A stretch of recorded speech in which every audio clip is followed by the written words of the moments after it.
other side of MIBR with Verno. There's a lot on the line there for him as well. After today, Verno might in fact be the one that got away, but as we take a look at the map select, Abyss is going to be our first battling ground here. Then going on to Haven, finishing that on that Corrode. In my opinion, and just looking at this briefly, either 2-0 for NRG or 2-1 for MIBR. Yeah, I think could swing either way. Abyss is going to be super interesting. This is the Ospas Chet map. They're one of the few teams still playing that agent, whereas it's NRG who run the harbor comp here that most other squads have moved away from. It's both kind of unique, kind of last year looks to the map, but I actually really enjoy how both these teams end up playing that map. Do you think that they commit to that still, even with everything that we've seen? I think so. I think they're really good on the harbor. I love the way that it dominates mid control. And if you're talking about the other side, yes, it's Ospas. Let bro play Jet. Hey, that's fair. That's fair. What do you guys make of that Corrode decider? We saw NRG really pull one off toward the end of that last one in OT. As I'm seeing, it's a lot of preparation as well. NRG had the final choice between Bind and Corrode. They decided to leave it open. And honestly, with the amazing coaching staff that they have, all from EMEA, I assume that the preparation coming into today is going to be very important. But I do think that you have a case for thinking that maybe some is going to be moving away from the harbor. They struggle a little bit against EDG. And again, I think that the preparation and having a little bit of a break changes things. Yeah, both teams have been undefeated on that Corrode, so I think that'll be really cool if we can get all the way there. I want to double back on a point you made, though, about Verno. Remember, with NRG at the start of this year, won the Soup League in the offseason with them, and then it was that disappointing kickoff, the disappointing start of the year. They make the decision to drop him. A lot of kind of drama comes up, talking about maybe how he's not the most talkative player in the world, things like that. But then he joins MIBR as the only English-speaking player on a Brazilian roster and rebrands himself as an excellent player, proves he's the guy who was so good in Tier 2. But now an opportunity at Champions to make top 3 with MIBR by knocking NRG, the team that dropped him down below. Yep. It's such a sick narrative for him. Yeah, it's Arts baiting here. Are we going to be seeing the double duelist? Are we going to see the KO? Some still has not locked it down, so I guess we'll have to wait. But yeah, would you be down for a double duelist on the side of MIBR? I've been critical of some of Artsen's individual play on the Yoru, but he's looked a lot better as a player as of late, but it's not going to be today. The KO's I think you do get a lot more utility, and his KO is really good. That makes a lot of sense. To me, this is the story of Ospas against that harbor. He used to play into this comp so often. It was his team a couple years ago that innovated it. So how much can he get done? How much can NRG shut him down? Yeah, Artsen, as we were saying on the KO, when we speak about this map, we speak about the harbor, we speak a lot about mid. We expect also to see Brock and Mada trying to fight for that space, and probably Artsen has the biggest task of them all. Yeah, he most definitely does. He's going to have to really hone in with that KO, but he has been excellent with it. This is going to be a great match, and let's go ahead and send it over to your casters. A little bit of a treat for you. We've got a great duo. It's Pansy and Sideshow. Yeah, thank you, GB. Just left Mike in the dirt, really, didn't I? Upgrade. No, I'm kidding. But I do want to speak about kind of these two teams in this scenario, right? Upper semifinals. This is a huge achievement as it is, and over delivery across the board, in my mind, from both these squads, looking so good as they scaled up towards this point. It really has flipped the expectations for America's teams completely on its head. You're expecting to see G2 and Sentinels, who've made the finals of basically all of those domestic tournaments, apart from the most recent one. And both of those teams are gone. They are no longer in the tournament, and instead you've got NRG, MIBR, one of them guaranteed a top 3 here. And it's always been Aspas in the past. True. But I don't know who to pick as the favorite in this one. Both teams, like you said, playing some brilliant Valorant recently. Yeah, if you're going off of just the touch base of form leading to this point, it's hard to split the two apart, really. I mean, NRG absolutely took me by surprise in that form they just hit, but MIBR, you can't doubt them. Regardless, we dive in, NRG on the attack, MIBR on the defense. Where's your mind going as we lead into this standard kind of 1-3-1? Well, NRG have been fantastic on their attack sides, which is a bit unusual because we know them as a very defense-sided team.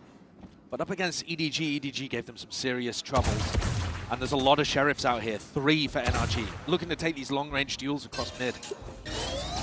Yeah, Spike still far off. I am looking at the extremity over towards A as well. The fact they've taken some deep space, looking to really maybe playing Artisan if they do get the chance on this. But for now, Pathing still eyeing up towards B. Som's used double cascades over here to try to push off Aspas from this aggressive line, or at least deny him some opportunity to take space.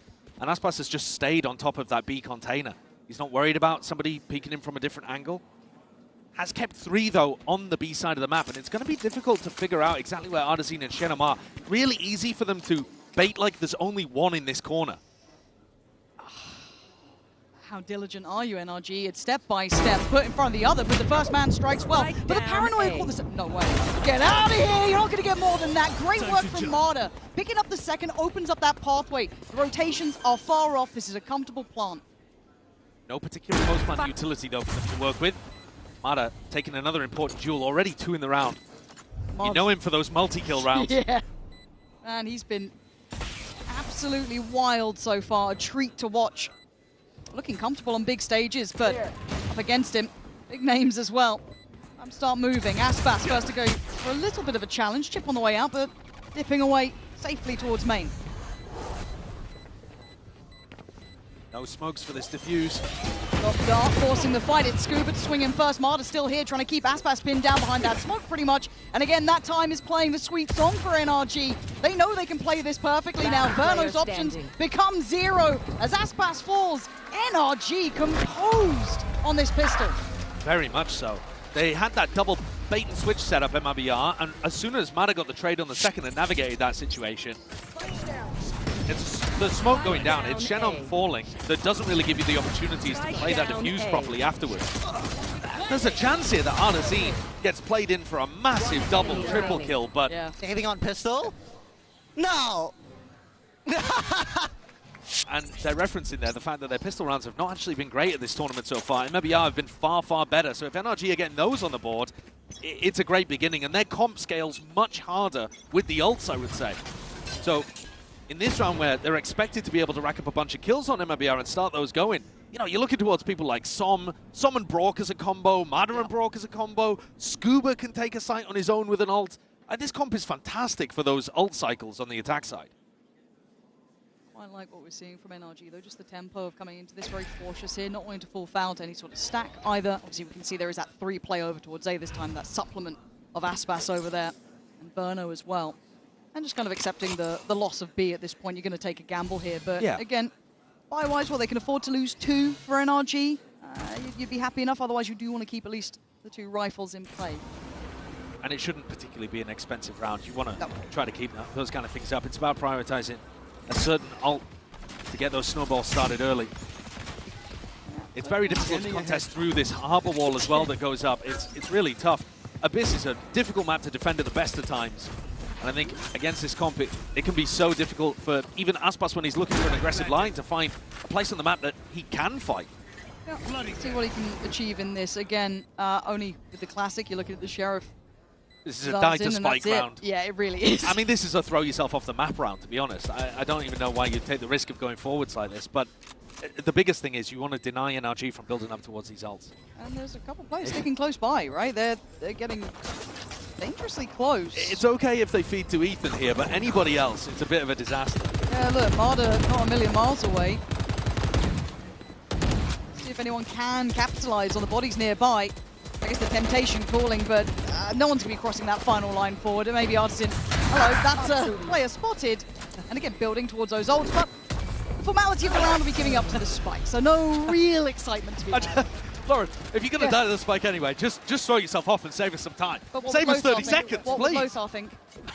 Come on, that's what's in their mind there. That's true. They don't want to disrespect the game. Correct. But 2-0, you are. Yeah. Very right. There is a question mark why they made us suffer for so long. But okay. You've got a slow approach here early on from Ethan's calling. Something that he's actually been doing great at on the attack side here at Champs. Something that we've been critical of in Americas, but he's done a great job kind of adapting and growing to the game. He's not had to be tested on Bind or Sunset, though, and this is another game again where the map pool looks great for both teams. Yeah, I don't say I doubted Ethan, but I think seeing the best of Ethan in the past, I didn't know if he'd be able to suit and complement that role, but I'm learning to eat my words here. Aspas out on a limb and just going to be severed at this point. Som with a swift one and able to fall away with 0 trade. Som has been putting that cascade into Aspas's face over and over again, and there's never been danger behind it as yet. But that time posts himself up on an off angle and gets the better of Aspas. You just can't have good crosshair placement there. Aspas is not going to be able to play that line in big rifle rounds again, really. It's only going to condition that touch of doubt if they do decide to dare play it again. But at this point, NRG with a man to the good, about the 50-second marker. Options are kind of theirs. Yeah. Spike dropped. If they do manage to come out and win this round, Som's going to tick up closer and closer to his harbor ult. So this one is so important that Cortesia, Verno are able to put up resistance. You can kind of feel it coming now, can't you? Verno, slightly on that deeper off angle, will at least evade the paranoia, but now going to be darted out here. Cortesia, somewhat isolated. 3-man swing, it's stunning. Cortesia, though, still alive, but look at this layering. Up top, tries to divide and conquer. It's brutally hard. Som doing wonders for the side. Plant's now in, and that ult is now within touching distance. It is in. Game on, pretty much, and this is a save. Yeah, this is a save, and like I'm talking, the ult snowball online really, really early. A beautiful idea from NRG. Both of these teams are known for good ideas on the pistol, good ideas on the bonus, but I got to tell you, Bonkar's been really, really impressive since coming back to NRG. This combo of Bonkar, Ethan, and how they've worked together to develop some great ideas, I've been enormously impressed with. Because, again, here, look, they've got a very set game plan. They know that Aspas is always going to be holding on this little high ground over towards B, and that's going to allow them to push a cascade up in his face, hop on an off angle, and play that. Yeah, it's been that touch of repetition that could be the downfall. But 3 clean rounds, and I think you're right. It is the approach. It seems quite clinical, very methodical, very aware of what MIBR would like to be doing. So for NRG, brilliantly prepped on this, and there it is, just right in front of your eyes. You can see it almost kind of won and lost in that moment. It felt like Som doing marvelous on site, but by this point it's done. By the time they get into the site as well, they've got a beautiful flash recon combo to push Verno out too. So it's not even like Verno could break the recon and try to help Cortesia on site. They're dismantling slowly what MIBR have put together. NRG used to be a pretty heavy anti-team, but I don't think of them like that anymore. But this opening, definitely going back to what, you know, the kind of style that Finesse used to like with this squad. Variety here. Much higher emphasis towards mid, at least to set up Marder to go walkabouts. Why so? But it is going to be the site hit again. The paranoia about that mid pressure is now going to force them into the corner. There's that layering of the ult from Som. The site looking good here. Aspas can't really find a corner to play from. Does he find any sort of safety to try and swing? You can see the layering to this. It is so oppressive to try and play from. You got to give it up. And now how do you win the retake here? With 3 guns, 3 pistols and only 2 weapons. Plants in. You got the 2 rifles, and that's about all she wrote for it. Too much utility left with NRG, but the weaponry might just be enough to do it on its own. Let's see, Ethan. Be careful in this. Going to try and take a step forward up into that smoke. Do remember, these are pistols here. These are sheriffs. That's one of the Phantoms gone. That's the other rifle dropped. And you're left at the 3 who had very little to play with. Yeah, Verno's done well here. Cortesia as well. But Som's still standing. Holds the line.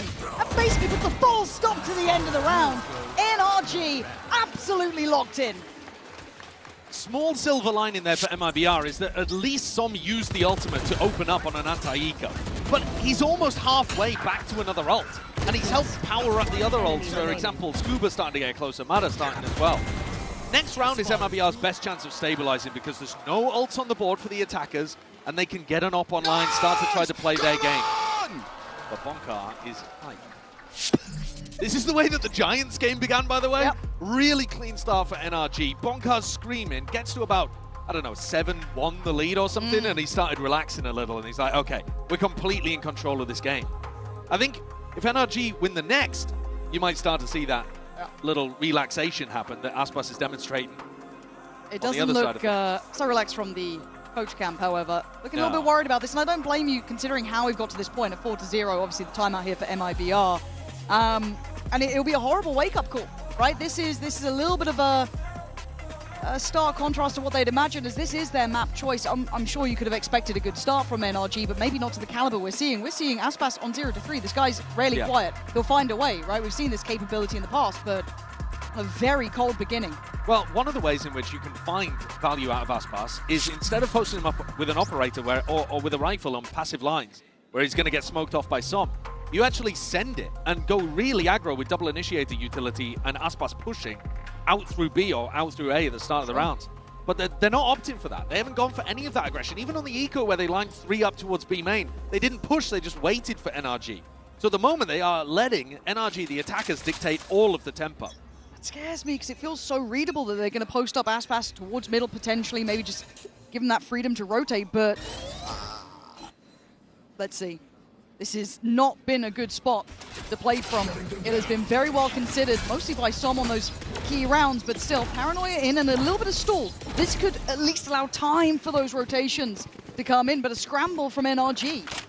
Yeah, they don't like the look of it. Artazine is over here, Cortesia as well. I thought maybe in the back of their head that MIBR stacked this site, but they make a lot of noise, faking like they're running away. And we're going to see at some point here the re-hit back into B, but Aspas has got a tingle. He's headed in this direction. They've burned up some of the key pieces of utility, though. That Paranoia now not being there brought Brony a little bit off as Curiosity. No. You've got to be able to land something on this. But that's information, I guess. Now Aspas in the right place, but you lose down 1. Not landing the shot. Aspas also ready to say it, and he's not quite there. Sight now under scrutiny. Spike on the way up. You still have Cortesia trying to live amongst them. Takes away Ethan. This is the best fight they've had yet. A brilliant follow-up as well. MIBR digging their heels into this round. Down to 2. This looks finally like they found a rhythm. That stabilization had to come from MIBR in this round. They were risking going down onto an eco again, and NRG, all of their ults coming back online. So this was desperate territory, and I was very worried when Artazine makes a push like that and whiffs everything. But Cortesia, inside a smoke, this is how you need to anchor. If you're going to try and do it on B, you got to be living inside those smokes. And what heroics from him, though. Uncharacteristic whiff from Aspas. Weird positioning coming out, pushing forward on that KO, getting somewhere, you know, in no man's land. But Cortesia, that might just be the spark they needed. NRG, though, go right back to business. Let's see if there's an adjustment in play, potentially. Already Aspas, much different position. Yeah, very tucked up. Ethan dodges the dart on the other side of things, and that might invite Aspas Inferno to go for a little bit of a push. Aspas is ops on a really weird line at the moment. You'd think he wants to get it a bit deeper. This is such an odd spot to play against a Yoru ult. Oh, God. Oh, God. We've got a way out, right? Pull the cord. Get out of there. Marta, spot the retreat. Play into the smoke. Got to be careful now, though. And they're falling back far on this. They don't want to take any risks on this scale-up coming out from NRG. Looking for the plant to come in. Someone's going to be at the helm of this. That's going to have no problems to it just yet. Oh, well, okay. Aspas right above the 2 layers of utility. Going to pluck away Marta. This could be a good springboard and that potential play coming in. Another. You can't forget about Aspas in this. Pixel's out of place and he's going to find them every time. Some chip damage here. Down to the 3 to over-excel in this position. Brock looking for someone to try and peek out through heaven, but they know their lines here. 2 players now working back in. It's getting tense on the site. Flank now coming in as well. That's going to be on the line. It's a clear-up. MIBR out of nowhere looking firmly in control, and Aspas given 2 key kills. Given 2 easy ones, to be honest, to get himself back on the board for the first time in this match. He was trying to play on a very uncomfortable line, and I think NRG just don't quite realize this angle exists, because when Mana went down, he must have been commenting that was through the smoke rather than being over the top of the high tide. Perfect round, guys. Let's go, let's go.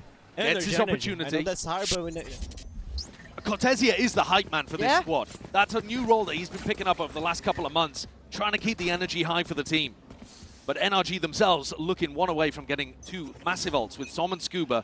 So this ult orb over towards A main, a key target. Yeah, but Aspas getting pretty lively on those extremities. Saw it over towards A in the previous. Now on B, taking those deep lines, but this looks pacey. 3-2 split potentially coming in towards A. Cortesia has been the backbone. He can't break now. Pressure through middle, going to spot out 2. Now feels the attention coming through A main. They've got 2 players up here. This is risky. NRG sweep them. That's beautiful work from them. And MIBR funneling back through the choke point. This could be their death, but for now, Wong comes in. Stability found, but a 5v3. Very tough, especially against Scuba's Steel Garden. Those 2 players from NRG in heaven were pinched on both sides, and Ethan just made the call, we gotta send it. Ran through Cortesia's cage, and have put MIBR in a horrible spot. They're going for this though, or at least they're, yeah, until then. That was enough Gonna draw out the ult and back away. Aspas is still around and does have the op prepared in hand, but you're not getting much play on this. NRG, lovely decision making to fight forward in that choke. Yeah. Catch the 2 out, and that was pretty much slam dunk. They've got some really nice tech here, NRG. Over towards B, they're putting a Cascade and a Vice Flash, so if the Vice Flash pops, you know someone's in front of the Cascade. Great opening protocol. Here in this round, they go for the A split. Ethan Omen TPs into Vent before it's ever broken, and that allows him just to clear out all of that space, establish a good position, and then a teammate comes and meets him. And then, like I said, a really good decisive call to the two of them push in as Scuba goes up the rope, and they fight into A Heaven with 3.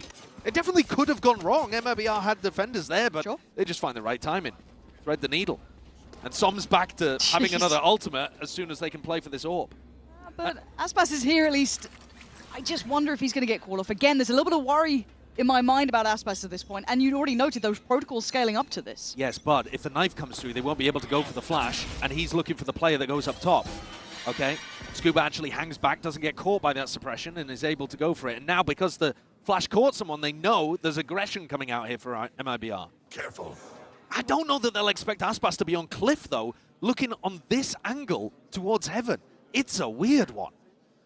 Deep have they considered this, right? Verno's at a glance now, maybe could consider they're sitting pretty passive on this, but if you'd expect it towards that minute mark, we've not felt too much over towards A either. Casual rotation coming in as well, bolstering the numbers on B. I really think they'll expect Verno, but there's a chance here for Aspas. There's a chance, you can't forget about that man. Ethan going to be removed instantaneously, almost played in on this. Having Verno up there as well, catching the attention. The strike coming in from Aspas himself. Ethan went for a little jiggle there, but Aspas just too quick, and they trade out his life for Som's ultimate. Scuba getting into a very deep position here, though, and facing the Aspas op again. Omnipresent work, though, from Aspas. Hard to get away from this guy. Keep your eyes on the spike, also scaling up this way, but going to dive through towards that A site. All going to come in, force away too. This is a lot of pressure on that mid-hold, and Artson going to take away Marta. The cross can be watched, and there's the delivery. Aspas not allowing any movement. As Som, there's nowhere to go here. Brilliant reaction. An answer from MIBR in the smallest of ways, but Aspas on that start was the perfect cure to their woes. Early in this half, NRG had such good ideas of how to stop what Aspas is generally want to be going for. And now he's had to switch things up and play in spots that you wouldn't usually see him, but he's still getting good value. The patience there with MIBR pushing forward. They knew that their aggression had been detected by the Vice Flash, but they just held their ground completely. Real large amount of faith in Cortezia to lock down the other side of the map alone, too. Very much so. It is again, got to say, credit again, in my mind when it comes to Aspas, not being the standout kind of, you know, frag movie player at times, but these couple of kills here, absolutely essential to outcome. But enough's happened. NRG dislike this adjustment and just want to have a check back in on the boys. So a closer game now. I was a little bit worried on those first 4 that we were going to have an absolute one-sided affair, but we actually have a little bit of a game. And I think that, well, I think the momentum has now decided to flip because you've got no ults available for NRG. They're pretty close to getting down onto an eco themselves. This next round is not going to decide it, but a couple definitely could. And you're starting to get up to some big retake ults too. Cosmic Divide available for Xenon. Artisan's going to have the null command to be able to work with in one of these rounds that can really allow you to flood in and stop, for example, Som refreshing those walls in your face all the time. So there are serious chances for MIBR to get back into this half and maybe even take a lead. So I like the timing here of Bonkar going for the tack timeout, looking to adjust something. Early ideas are a little out of date now. Let's see the depth here as well. NRG have been tested so far. This hasn't been a completely smooth run for them through Champions. I don't think many people would ever get that. So they have been tested in the past, maybe not by MIBR in this regard. Let's see how this looks. As you said already, a couple of key ults in play and a couple not far off. NRG, what's the adjustment now? Fairly similar kind of look to Open here, just putting that cascade over towards B and more aggressively fighting for A main control. Cutting through. But the spike's not committed. This is not an A hit. NRG just making it feel like it could be. Drawing defenders over there. Yeah, heavier emphasis. Bodies behind it too. Utility coming in. It has drawn a reaction, right? You can already see it. Certainly considering that, but now they're starting to feel like it's a fake, especially because the Cascade went up towards B. But having said that, Verno's just droned out B main and not seen a thing. So I think MIBR have got the right read here. Bodies should start going back towards the A site. Yeah, very slippery work from NRG, but MIBR figuring out, and Aspas in the right place at the right time. You're already going to have the players now trying to be slowed down and hindered on their way back through. NRG has to respect it. 45, they go for the hit, and it's a miss! But Aspas there doesn't miss those often. Cortesia, the 1-2 punch, the site is under the MIBR banner all day long. It felt like they doubted themselves for a second. You saw the hesitation. 30 seconds left. They got back in time. And they looked like an immovable force at that point. Scuba's options are near on 0. Gonna try to take this engagement, gets caught by Ardazine. Brilliant. Ults online. Defenders in a great spot. MIBR have made all the adjustments that they need to. And yeah, really solid defensive reads of what was going on here. What I'm a bit confused by is where are the attacking smokes in this kind of situation? They're leaving a lot of these avenues available for MIBR to try to take a fight through heaven, swing in through backside. Didn't really feel like it was well put together that round. I'd like to see them work mid a little more, but I think they're scared that Aspas could be opping in this spot. Usually the Cascades though are going to be enough for you to get onto uncomfortable positions and test the jet. Som alone gets caught by that knife. Makes it feel like they're defaulting rather than all grouped up outside B. Feel a little bit like shadow boxing between these two, trying to get that information going both ways. No over-rotations from that MIBR side either. Already going to be heading back towards B. Cortesia respecting it enough to start slipping away as the plant obviously coming in now. Early owl drone to try and support some of this pressure. It's worked. Marta's gone down. That is a big loss on the front lines. Aspas looking to try to get themselves a springboard in, but the site's still got 2 players now. Make it 3. You have to play on site here against the Cosmic Divide. They're forced forward and now starting to fall. Aspas deck from above. Gonna fall himself. Som's gonna do it all himself. A quick look from Brock, but it's down to Scuba. The 1v3 ain't gonna be happening. MIBR fully in the rhythm of this now. Largely in control. Understanding what NRG has been trying to do. Yeah, the adaptations have been really nice, and here's the value out of these ultimates I was talking about. Of course, Mana goes down early, and that doesn't help NRG, but they have to play in awkward cliff post-plant positions because you're getting boxed in by that Cosmic Divide, and then Ardazine's taken away all of your tools to be able to work with. MIBR have got back to a great position in this map. And Cortesia has got great reason to be excited, 11-4. He's doing brilliantly. Absolutely wondrous to watch as well.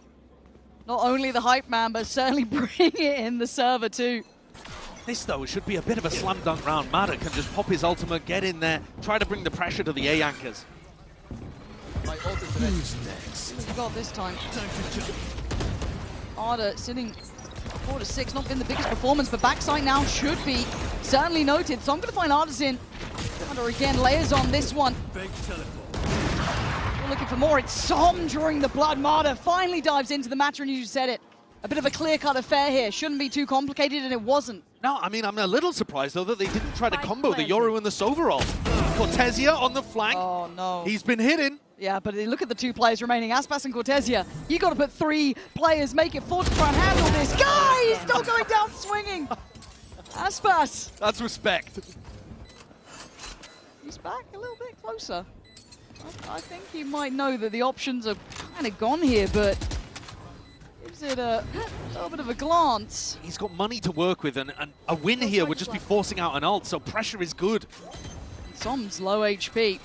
Aspas, how much can you do to these boys? How much damage can you achieve? Okay, Som will get to live, as do the other 2, Marta and Brock, but as we saw, the amount of bodies they put just to deal with Cortesia then is wild. It is, and that's an enormous amount of respect for a player that's been doing great. Look at that kill, purely off minimap info. And like I said, really conservative actually from NRG there, only utilizing Mada's ult. That now gives them a Harbor ult Soverall combo to be able to maybe get the edge in this final round and avoid it being a tied game. NRG with the initiative here, but looking to explore mid for one of the first times, and that's going to give Aspas an opportunity. Yeah, we haven't seen much of this, right? It's so indicative now as well with the utility being, it feels obvious. Yeah, well, we saw them do an A split before with the Omen ultimate. This round, looking like they're faking it, going back in to just do that ult combo on A. Just you move. Yeah, sticking around a little late on this, but from afar, Verno. Oh! Whoa! How was that happen? I don't understand. I don't understand what I've just witnessed. Has he jumped to avoid a Silver ult coming through? He must have done, surely. He's doing the Cancon. Oh, dearie me. It's a 3v5. It's not how you wanted to end this half if you're obviously NRG. Oh, dear. We already seen what Aspas has done from this position. Scuba, you ain't got it in, you captain. 6-6 on the half. What the hell just happened? Well, that's a bit of a disaster. I think you can give credit to Verno there for being proactive with his ultimate to try to stop the hit from coming through. I was expecting Som and Brock to be the ones out there with the value, but this ult from Verno. I mean, the pull. Oh, he's just sent his TP off the map. That really is a Cancon. No, truly. We've been here before. And I'm not talking about the Parisian Cabaret. And on that note, we're going to hand it over to Lou, standing by with a superfan from MIBR. Un fan chinois qui a grandi au Brésil, a Chinese fan who grew up in Brazil. Chin just joined me right now. So I heard you've been living in Brazil. You know, you've been supporting the Brazilian teams and stuff. So what makes the Brazilian culture and community so special to you? When I moved to Brazil, I was welcomed with big hearts by the Brazilian people. They're just such amazing. And Brazilian people just have the most amazing energy out of all the people. And we can definitely see that on stage too. Donc première question, j'ai su que tu avais habité au Brésil. Qu'est-ce qui fait que cette communauté elle est si incroyable selon toi? Et ben, j'ai été accueillie à bras ouverts. Les Brésiliens sont si chaleureux et ont tellement d'énergie. Et c'est clair que ça se voit sur le stage. And second, very important question. Can you tell me, Chin, why is Aspas the GOAT? Well, because firstly, he just has the most insane jet we ever seen. He just like jumps out of the map and knifes everybody outside. And secondly, his op is just too fast. And most of all, he just has too much aura. He invented the lean on the chair and close his eyes pose. And he's the best. Too much aura and a very good jet for sure. Donc c'est pourquoi est-ce qu'Aspas c'est le GOAT, c'est la meilleure jet du monde, c'est le meilleur sniper du monde. Et il a évidemment inventé la pose où on s'allonge dans la chaise pendant les poses tactiques. Thank you so much. I think you had something to say in Portuguese to the Brazilian community. Queria mandar salve para a comunidade brasileira de Valorant. Vamos MIBR! Vamos MIBR! And let's see if the Brazilian boys can get the win on Abyss. I want to give credit where it's due here. MIBR woke up after a bit of a brutal start, right? NRG 4 beautiful rounds. They were stunning. Like they had the playbook open on the desk, and obviously we are checking in the Coinbase econ report. You can keep your eyes towards that. But the answer back was near on perfection from MIBR. It really was. When I think about both of these two teams, MIBR are the one where it's simple plans executed well. And I think that once they got the adjustment and once they got the idea that NRG were coming in with, they make that small pivot to their game, and then once they're all on the same page, the execution is really clean from them. So while we were gassing up Bonkar and Ethan for the game plan early on, actually a lot of credit to Verno here, who Frod's been talking about as being that big leader with all the ideas for the team. And what an incredible story Verno's has been over the course of the year, who's now going up against his former squad. It's going to be a lovely feeling for him getting that read just right after a stark start. To go into the second half, it'll be MIBR on the attack. See NRG on the defense. And tied all even though, but the pace in which we saw it, MIBR certainly waking up in a couple fast rounds now already. Very clear-cut approach here. Ardazine actually missed his knife, so they were worried about somebody still in that back anchor position. Now I think got to read that NRG were all playing from Link. So they don't have to worry about this wall too much. Does Aspas stay up here? He's been good from this position, but this puts a lot on his plate. 10-5, certainly looking like he's on this one, but that utility well placed allows them to take the step towards the site here. Aspas re-swings, going to get a good tag and a good follow-up on towards Brock here. You can see Som already struggling to stay alive. MIBR. Blink and you miss it. That was clear as hell. Beautiful shooting from the MIBR players, and they even had a safety net in the back. Cortezio was going for that mid-lurk. He wasn't even required. The guy who's at the top of the scoreboard, literally just a backup plan that wasn't needed. MIBR came away with a pistol. Some great shooting in difficult positions here from Aspas. And Verno providing covering fire as well. more of an on-site setup in the post plant, something that NRG was struggling with. But MIBR make it look good. Yeah, that's a line set early on. Well, if you can play on-site post plants like that, you don't have to be as worried about NRG's retakes. They've got so many smokes. If you play off-site, it can be really tough. But if you're happy scrapping like that, no worries. Yeah. Now this is nerdy, is what we call this. Is it? Yeah. You actually get banned if you do this in ranked games for sweating too hard. I see. I see. Perspiring all over the B site. But I think MIBR might be figuring this out too, that there's been no signs of life anywhere else. And look, here we go. Well, see? NRG Last player off the map. Lovely at that. You're not going to get the plan. Unfortunate. There's an ult orb denied. Optimized gameplay there from NRG. Sweaty. Very. And smart. Yeah, very. But if we're talking about the flashy stuff, that's coming through from MIBR, and this is another round to lean on that. The fundamentals, the mechanics. They've had a lot of games where they've just outshot their opponents to such a high degree. Even the map that they took off Fnatic was mostly them just contacting around the place and beating them up. Beating up poor Fnatic. Yeah. Don't say that to me. You know I don't think you can say poor Fnatic after they just had that comeback I know. as well. I know. All right. Hold on. A little bit of early pressure here. Speaking of scraps and brawling, MIBR do look like they're up for the fight. Hudson already taking space, but going to fall off this. Draws a lot of a reaction. It's a really good timing, actually, for NRG to get back in with that high tide, because they dodged hard to Scene's ninth, and then they're back in with still those abilities to work with. But they've had to give up mid, and already Cortesia, so confident, because he's been winning every duel. He's taken an enormous amount of space early. I don't even blame him. You've got to kind of call your own number up sometimes if you know you've got a hot hand in the game. Already, yes, there's awareness from NRG that there's a possibility someone slipped the net, but Cortesia can hold this. This makes rotations brutally hard. And Raw going all the way through spawn. Cortesia is going to hear this, though he doesn't hear Som. Actually, now, Body's coming back over. Ethan with a shot. Yeah, belting shot. Cortesia then strikes, though. Takes that timing, try and work up middle. Put NRG back under the gun, and Som having to wait patiently. Aspas looking for his opportunity at the same time, but it's Verno who's fallen. Cortesia, gap closing in. A threat through and through. Now with the smoke dropping, he goes down. Som holds the ground. You don't expect a second, though, and Aspas is still working on the site. This is where it could all change. Shut up! What? Yeah, you took all that time and we're going to run at the end. I know it was getting late, but damn! 8 seconds now. There's very few players who can pull off miracles like this, and I think even Aspas knows this one is a little too far. As the time will dwindle, that felt like it missed a couple of key opportunities there for MIBR. There were a couple of duels, actually, taken by the players over towards B that they crucially lost. And I think had they been able to get, you know, this kill happening, Mada also getting a pick there. If these had not gone the way of NRG, I think they were in a really bad positional problem. But again, there's good awareness from NRG, realizing they need to force fights. Yeah. And they come out with the win, just as we were praising MIBR for looking like the slightly sharper team when it comes to the mechanics. They got gunners on NRG. Let's see if it all comes through. Mada a little bit quieter than what I've been enjoying from him, but still, early doors here. Map 1.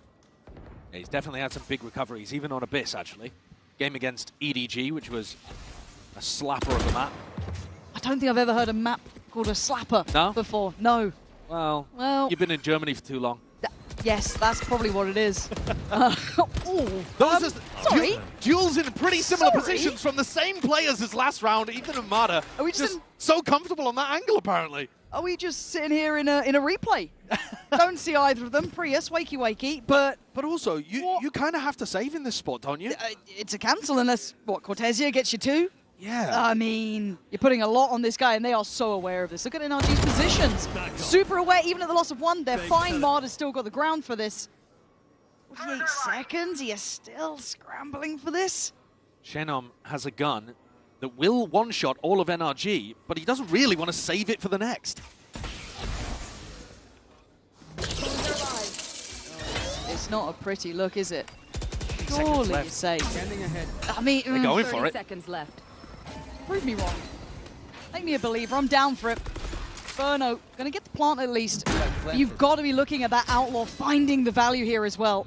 It can't be quiet in this, has to be instrumental. Still got an owl drone, but utility-wise, you're kind of looking at what you got. Well, that is a rough smoke. I mean, they'll have another one. Ethan's got one in his back pocket that he can put on the spike. But are they aware that that's a bad one? That's the consideration, isn't it? Is that intentional or just simply awful? But Scuba's going to find Verno for free. And that's the smoke that probably is going to do the job, and it is. Ethan, safe pair of hands at the end. And it was the start that kind of defined the round within a couple of seconds. Two quick kills, and the rest was all very, very obvious. Take a look at how these actually happen. Oh. Are they both through? Okay, so Marder at least takes an honest duel against the other duelist on the other side, but the other straight through a smoke. And I think that MIBR here might be starting to get the read that NRG are waiting out the knife, so they were looking to do something a bit more contacty into B, thinking there'd be nobody home and they'd be waiting out that knife time in, and instead, NRG just take the duels and are happy. Marder's talked about it actually in interviews before, that it doesn't matter how bad he starts a map, he just plays the rounds exactly the same as if he's, you know, as if he's got the confidence. It's a pretty good mentality to have. You've seen Kayak in EMEA had a similar thing before. He's had some absolute stinkers of beginnings, but mentality-wise keeps it in a very good place. It's nice to see a kind of parallel here. Some of those younger-looking talents. And it's a massive difference between the two duelists, isn't it? You've got one of your greatest of all-time candidates going up against a rookie who's been phenomenal. Marder set an ace record in Americas over players like Aspas, who've had 2 more years to be able to put up those numbers. Seen, isn't it? Hard to not be a fan of Marder. Let's see if he does start to eat in a little by his own level of performance. But now a 1-for-1 trade out the buy is being for MIBR, but Aspas is still sharp as ever, doing exactly what the doctor ordered. We spoke about him, Marder, give us a bailout here. Show me what you can do. 56-7. Oh. I think Cortesia just heard this. Oh, Marder, that was filthy, but the shot's still nice from Cortesia. All too aware. Keeping them absolutely contained. I'm round by round and game by game, I get to watch Cortesia. How can you not love this guy in action? Outdoing Aspas numerically, which is already nuts. And the way he's just so good at this map control, the way he plays it out. Brilliant stuff. Look how nice that stun was as well, actually, from Shenom. Aspas dashes into his Cloudburst and gets 2 free ones. Playing quite passively as a duelist again, but taking the smartest of fights. Only looking to take that engagement once its opponents are stunned. And NRG, stunned themselves, are going to have to take another tag timeout. That's their second one burned now. Yep. As we head into round 18. That's a pretty devastating round to lose because MIBR were on a weak bye. NRG thought that they were going to take the lead. Instead, still trailing, still chasing after such a great start to this map. Yeah, and you can imagine the position they would have been in, right? They'd have these ults coming through now, a couple much closer, Scuba only 2 away. The buy's still serviceable, but it's certainly not pretty. Bonkar, always very vocal in these kind of moments, rattling out commands of what he wants to be adjusted. Now clearly, you can see in that round that MIBR have a good protocol for if NRG try to flood defend on A. So that might be what he's trying to adjust. Maybe he wants a little more aggression. Maybe he wants them to not focus on Aspas too much when he's diving in initially, because he is just looking to pull attention. Yeah. We get to see it pretty quickly at this point, because it looks relatively similar as a start. Now how headstrong MIBR want to be about this. It's not been having a pretty game. Well, it's not an Odin map, is it? No, very true. Statistically, foul business from him on that weapon, but yeah, not going to be seeing it here. It might be 4-1 splitting up towards this, just leaving Cortesia off on his own. A super passive hold. I could imagine Bonkar calling for more of a protocol to try to flush Cortesia out, but he's being a bit more cautious after the tag timeout rather than normally barreling up mid. Okay, Aspas in again. No threat initially towards him. You're looking at the pressure from Brock, but look at the most of these players like already exploring deeper. Burno removes him, sets them up for success. Aspas still lethal from above. Right there. 2 kills and the site looking contained. Does he spawn him out? No. Son with the trade in the end, but MIBR with just such better numbers. Marder, not gonna happen, Cortesia. The backbone again of this. It's a scary combination. Aspas on the front line, Cortesia wrapping things up. And that's a 2-round lead now to MIBR. NRG approached this defense in a different way. Instead of all flooding out through heaven, they tried to get out through spawn instead. But Verno's ultimate collects that player in heaven and still allows Aspas to take a fight towards the back. The utility pressure is so good for Aspas to fight with. And he's now up at the top of the scoreboard, matching Cortesia. He's really come online on this attack. And NRG starting to trail. Yeah, those finances looking absolutely foul. Right here. Down in the doldrums now. We've got a Sheriff out for Scuba, but that's about all she wrote. So Shenlong could be on for an absolute farm fest here. Need to overstay. Got a corner to play from. And the ankle's broken a little, but it's all fine in the end. NRG. This is not the prettiest of pictures. MIBR have just done such a great job in this map, haven't they?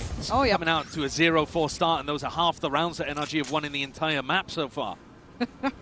And Cortesia is still amongst them. Yeah, So you got a breath? Absolutely not. They got no hope here. MIBR are all over them. Oh, they are looking good. And this is going to be another really difficult round. Cosmic Divide, the Astra on this map gives you so many good options for post-plan, for stuns in the middle of these engagements, but also when the ult comes online, you can just run a really simple A or B hit and get the plant down a lot. Especially when Ardazina's also got that null command available. So a chance here to extend even further, apply even more pressure. Mada picks up the operator and goes to look towards B, anticipating this. I think, He's got to be a hero. Well, they need someone, right? Like, there's not been an individual really shining for NRG. But on MIBR, you could pick 2 out currently. Yeah. You are divided. I think Mada's got to get in front of this. Just don't know if he's got the guts to do it now. At this point, they are very much on duty here.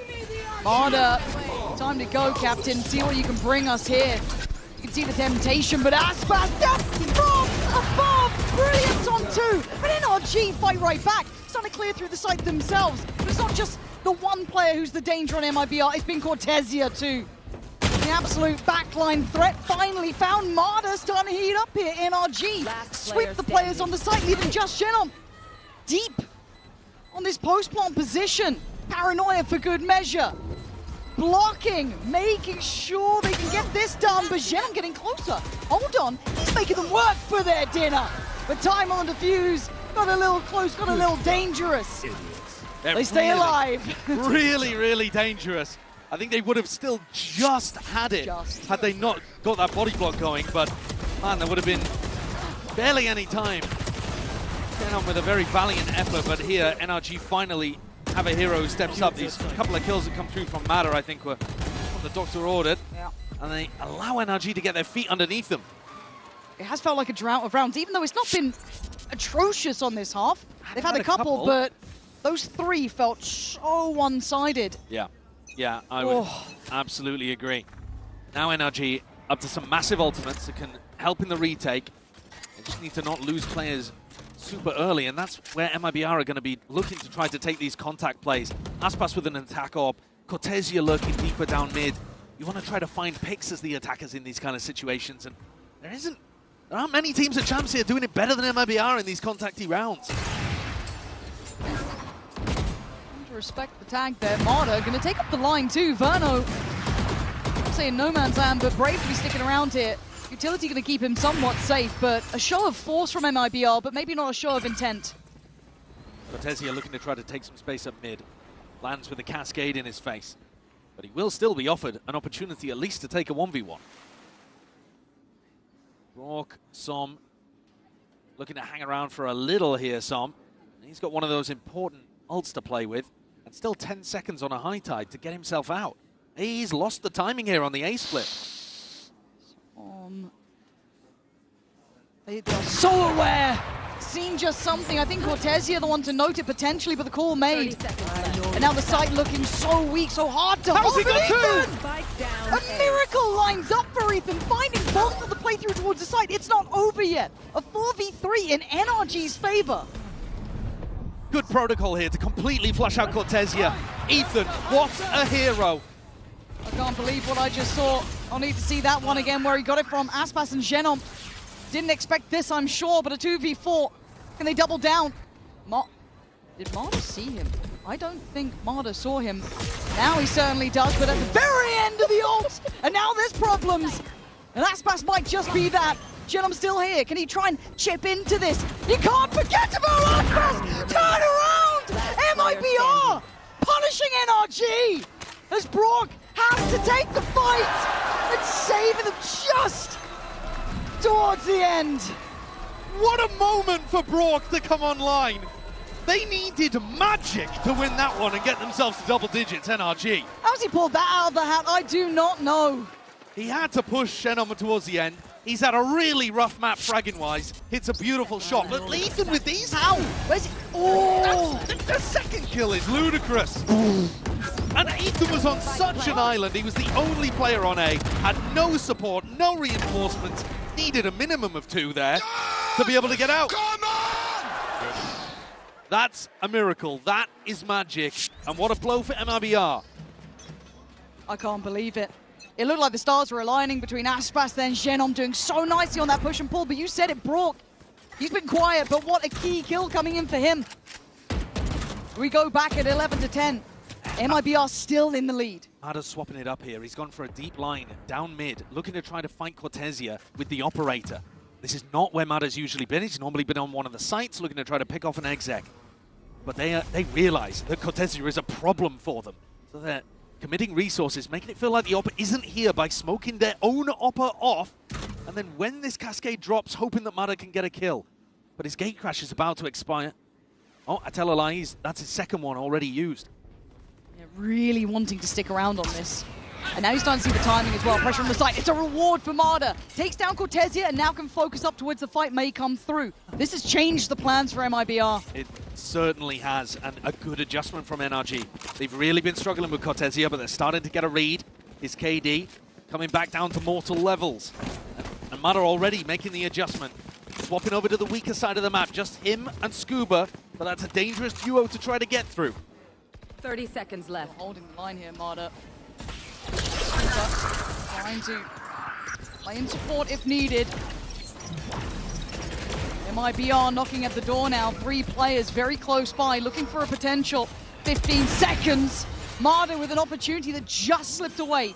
Plant comes in. 10 seconds NRG left. need to steady the ship now. Scanning ahead. Flash, Recon looking to put pressure over towards B-Link. Here come NRG. Yeah, locked and loaded. Ethan already clears Aspas. Verno couldn't land the shots and flooding back in. NRG putting it down to 1 man. And with a desperate attempt before, this time, impossible things. NRG out of nowhere, bringing this back to 11 apiece. This round, successful game plan. Previous one, absolute miracle. But you get both sides of that. Both sides of what teams need in order to make runs at champs like this. God, Mada didn't even have the proper crosshair placement there too. He had to flick around to catch that. Absolutely nuts. And Ethan, I will say as well, this guy's starting to really heat up too. Yeah. They're not happy about that. Well, Verno's mum supporting from the sidelines. A serious journey that her son's been on. We talked about it a little before, just in terms of like going from team to team, but also in terms of learning so much this year about becoming a team leader, about becoming an IGL. Bonkar, the coach of NRG, was talking about how when he used to coach Verno, he was looking to become an IGL and wanted that kind of steering in the right direction. But I think if you had asked them earlier on in the year, that didn't seem likely from our position outside of things. Verno and Bonkar both ended up coming out of the starting roster for NRG at the same time, and then Bonkar's come back to a lot of success. It has been topsy-turvy. It's so sick to see them fighting against each other and the battle of ideas between these two teams in moments like this. it is marvelous, really. You only have to look as far as Ethan as well. If you're talking about doubted IGLs, will they be able to come into their own here? Top of the board, and now back on level footing up against MIBR. 3 back-to-back rounds, you said it, 1 miracle and then 1 hard fought for. Hard to pin down, but still a purchase in play here for MIBR, so the finance is not too woeful just yet. The next round is a whole different story. Arda goes for the jump, lands it. He's got it. Oh, and he's a TP. Ethan's here as well. Oh, this could be absolutely brilliant. But on the other side, MIBR feel this out. Does something feel off? But this feels like Ethan and Brock are the playmakers here, not Mada. Time to jump. So they could run into the off. Detected. Mada, you are a madman sticking around on that just for another tick. But MIBR do their diligence, right? They've cleared through A main now. Yeah, they've dismantled a lot of the traps, but they've also run out of their drone. Now, one of the other key adjustments that MIBR have made out of the tag timeout, look at how Cortesia is now tight to the pack. Instead of going for that lurk up through mid, he's abandoned that. NRG will still have to think about it, but Cortesia is their A insert instead.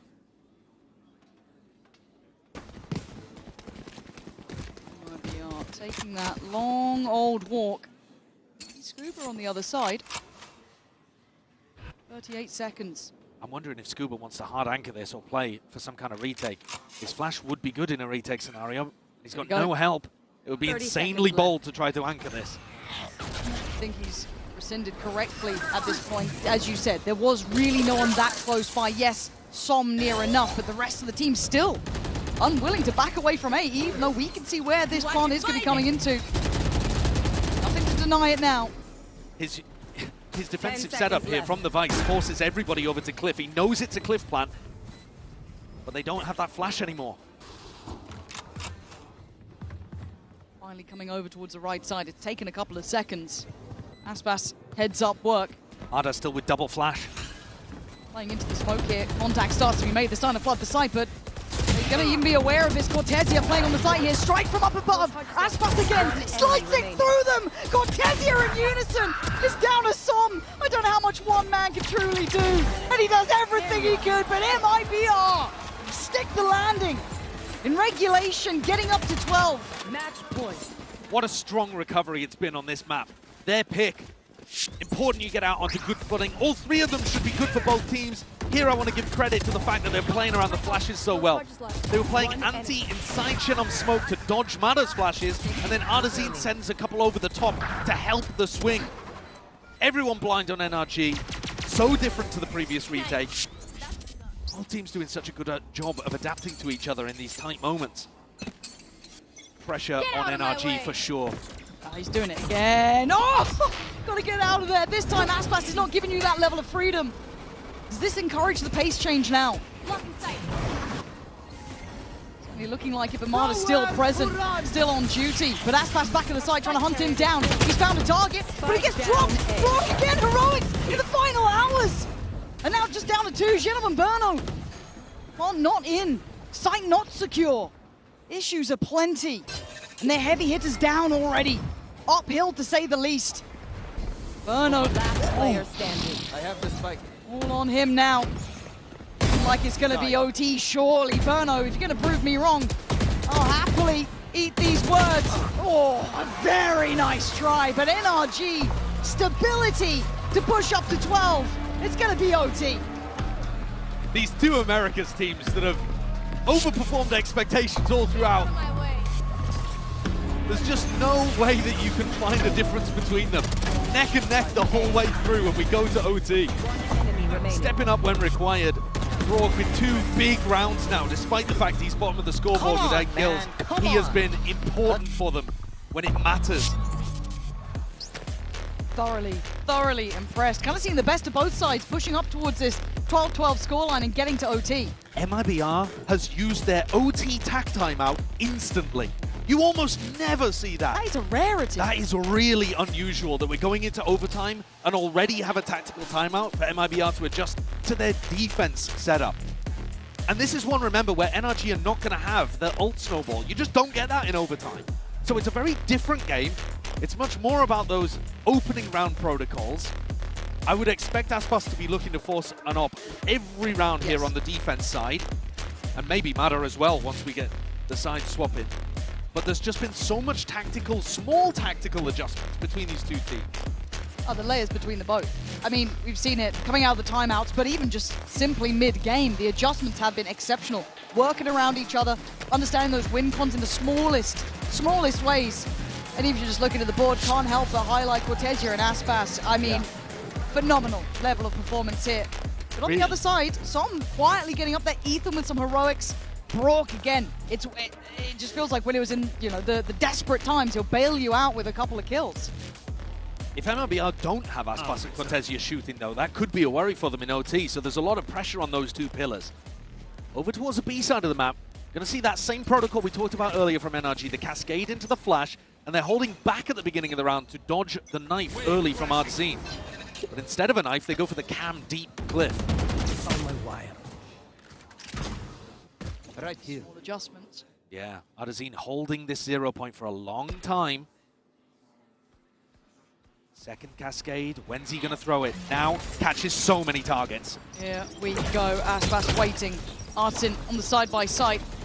We do also have Cortesia now here, NRG. Porsche scaling up. Marder. Oh, the cam saving Ardzine from a push there. Trying to make something funky happen with Marder and Ethan. But I think... Oh, Verno is as well. Yeah, Verno is so pushed up. What a peek. Good Heads awareness. up. Yeah, I mean, Brock there, just ingenious work from him to be even considering that. But you've been boxed in here. Verno's a threat, pushed back again. Good work by Som. But Verno's still going to know that you're not going A. There are still going to be 3 defenders on this B site. Having said that, NRG boldly pushing up, looking to end towards the Aspas op. That sentence alone should strike fear into most people, but NRG feeling confident enough to go for it. 27 seconds. Get ready for this. Sets up, sets in. Aspas finally dealt with Ethan and Marder, playing together in unison, claiming the site, getting the plant, and making it look oh so simple. They needed that aggression from Ethan. He was doing a bit of a fake of it over towards B, and now the real deal, on A. Oh, but Cortesia still a threat in the back lines here. Hunting closer, 3 players put to task to deal with him. Still claims 1, but a 2v3. Shenum and Ardzine. Ethan playing deeper again. Body on the line, life on the line. Try and defuse. Try and take this round from us. Ethan won't let it happen. And Ardzine's options become less and less likely with 14 HP. Nice knowing you. He knows it. Has to stand for this one. NRG. Bold in approach there, but Ethan diving in towards that front line as well, taking that side fight with everything. It really was. The way that Marder and Ethan went in together here and overwhelmed Aspas, got them the side. But it's also the macro. I mean, I thought that Verno had done such a good job of giving them info that things were going to end towards B, but NRG take the risk, keep pushing Verno further and further back, and actually end on the weak side of the map. A great mid-round adjustment there for Ethan, because the coach's ideas favored MIBR early on. I think they got the more benefit out of the tack timeout, but Ethan making that mid-round audible gave his team map point. MIBR now on this attacking side. 3-2 split to begin. Oh, Marder just tanks it and sticks around. No value from the drone. You don't know if he's gone now anyway, right? He could still be there. He could have taken his gate crash, could have refreshed it and be looking to use the second one. Man, this guy, he strikes fear in my heart. I'm not even in the server.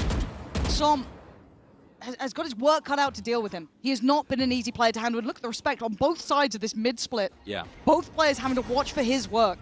He pulls a lot of attention. I think MIBR, Verno will be starting to think now that NRG must be going and dealing with mid, because they're putting a lot of pressure there. That should weaken the sights. But I mean, we look at it, and Marder and Ethan want to fight. They lose it though. Oh no, Marder in no man's land. It puts all of that pressure on Ethan's shoulders as they do continue to go towards B.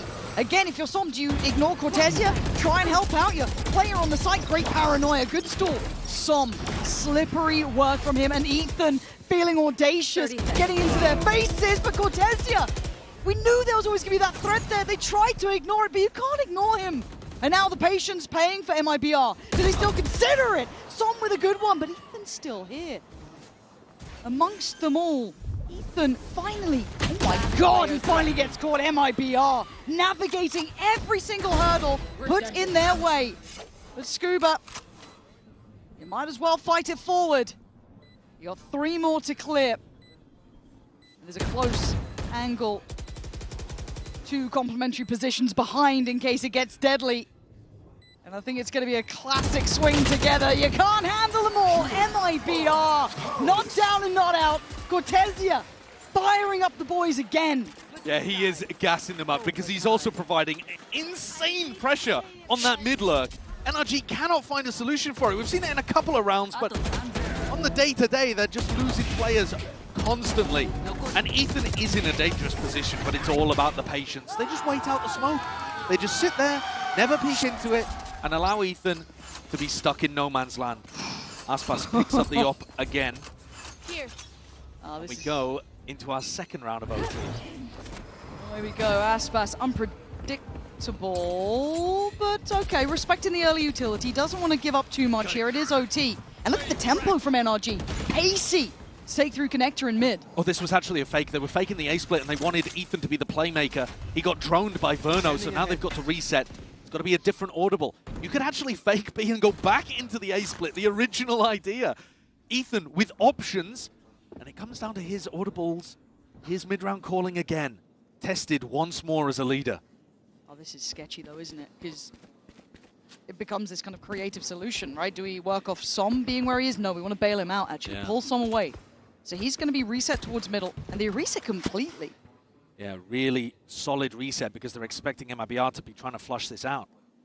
That's not the case, though. MIBR giving no respect to the mid threat. All here to defend. I mean, it's told you enough, right? That's in, though. Unwilling to relent from the corner. Gonna take away Marta. Confidence aplenty, and the line still held. Not rescinding away by any means. 30 seconds and NRG's options are starting to dwindle. Look a bit dreary. Cortesia now standing guard. He's got support. MIBR shoulder to shoulder, denying NRG any step up on the site. Brilliant work from MIBR. And Arzine flexes his muscles as well. He was incredible in their previous game. Unleashed and finds a big round here to be able to help his team with a triple kill. He's had a lot more success with his rifle ever since. I mean, at this tournament, now that the team's got their feet underneath them and they're really enjoying having Verno there as the IGL, Arzine's getting a lot more value out of his fragget. Came in as the worst statistical player in Champs by a long margin, and you would not believe it if you were just watching his recent games. No. Because he's having big impact moments. I think there, though, the biggest difference is the fact that NRG got cleared on that mid-pressure early on. Every round, Som has been putting cascades towards B main. The one round where you see the cascade go early towards mid, Verno knows there's something up. So, credit to him for being able to discover what's going on, and now he's given his team another opportunity.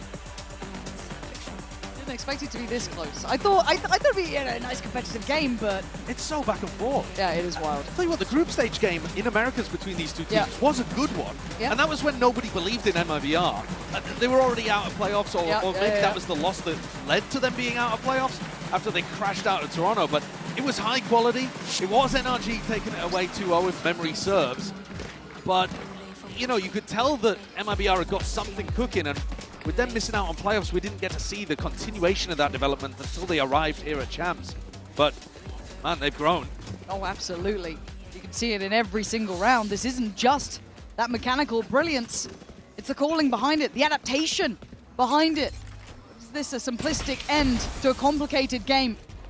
All eyes towards A. Rourke saves the recon.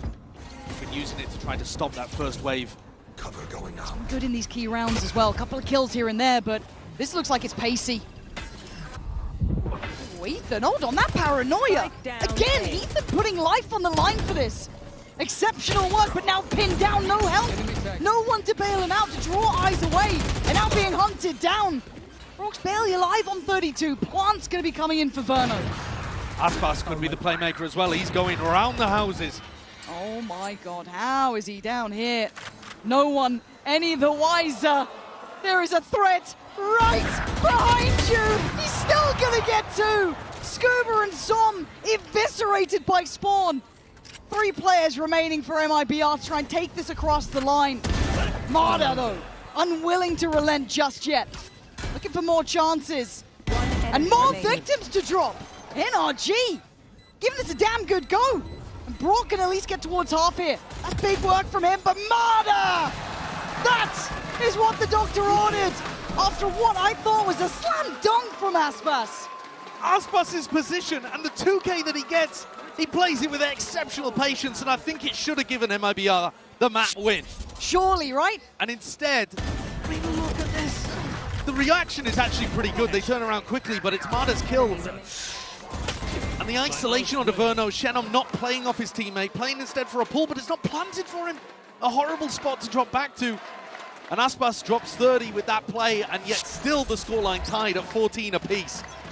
Nothing between these two teams. So hard to split them, and we haven't seen this sort of heavyweight level from Marder. But that's a big round. That's one to get the blood pumping off of that. NRG back to the attack.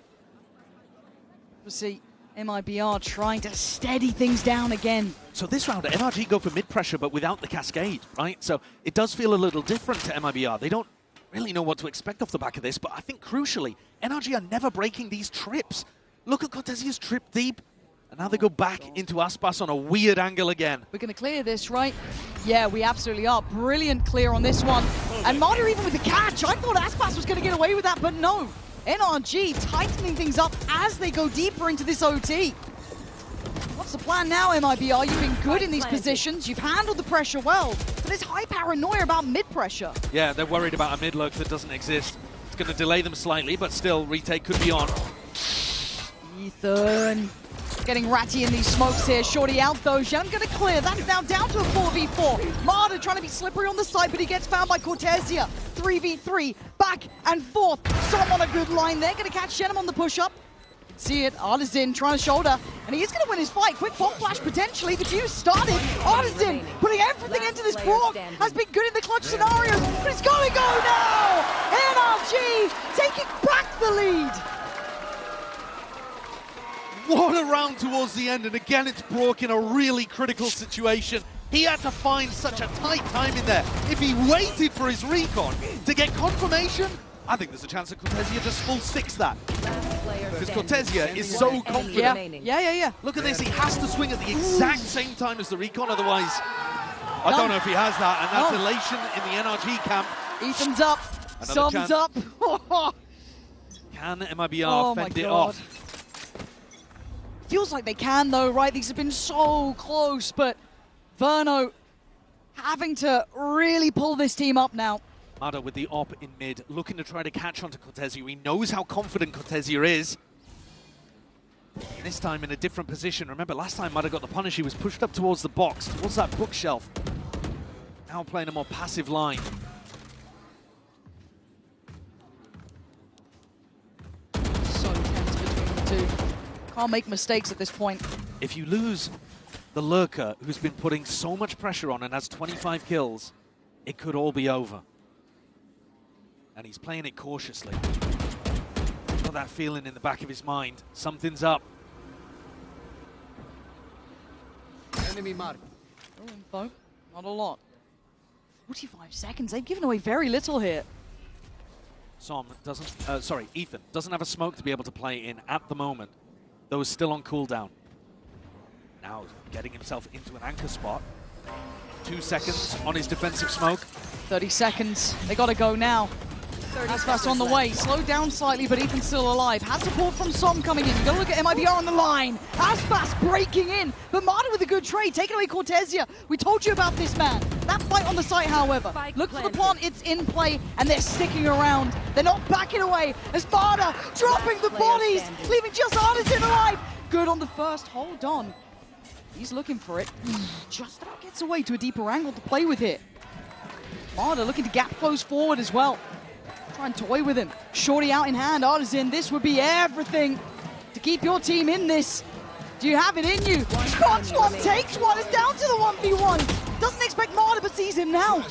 The Shorty getting closer. Artisan 50 HP! And Marder breaks his heart with the Shorty. NRG forced deep into this OT, but make it to the ever 4-4-16.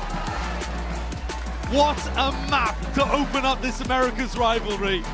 NRG have had some incredible games, and that's another one. He's anchoring on this Killjoy across the stage room. Scuba with the same job. Oftentimes going to have to be that solo C anchor when you're playing this Viper comp, and into these dueling Neons that tend to really like those faster C hits. I think both those guys have a very big task ahead of them. This is going to be quite the brawl, but we're excited for this one. Whether or not it goes to 3 is the question on everyone's mind.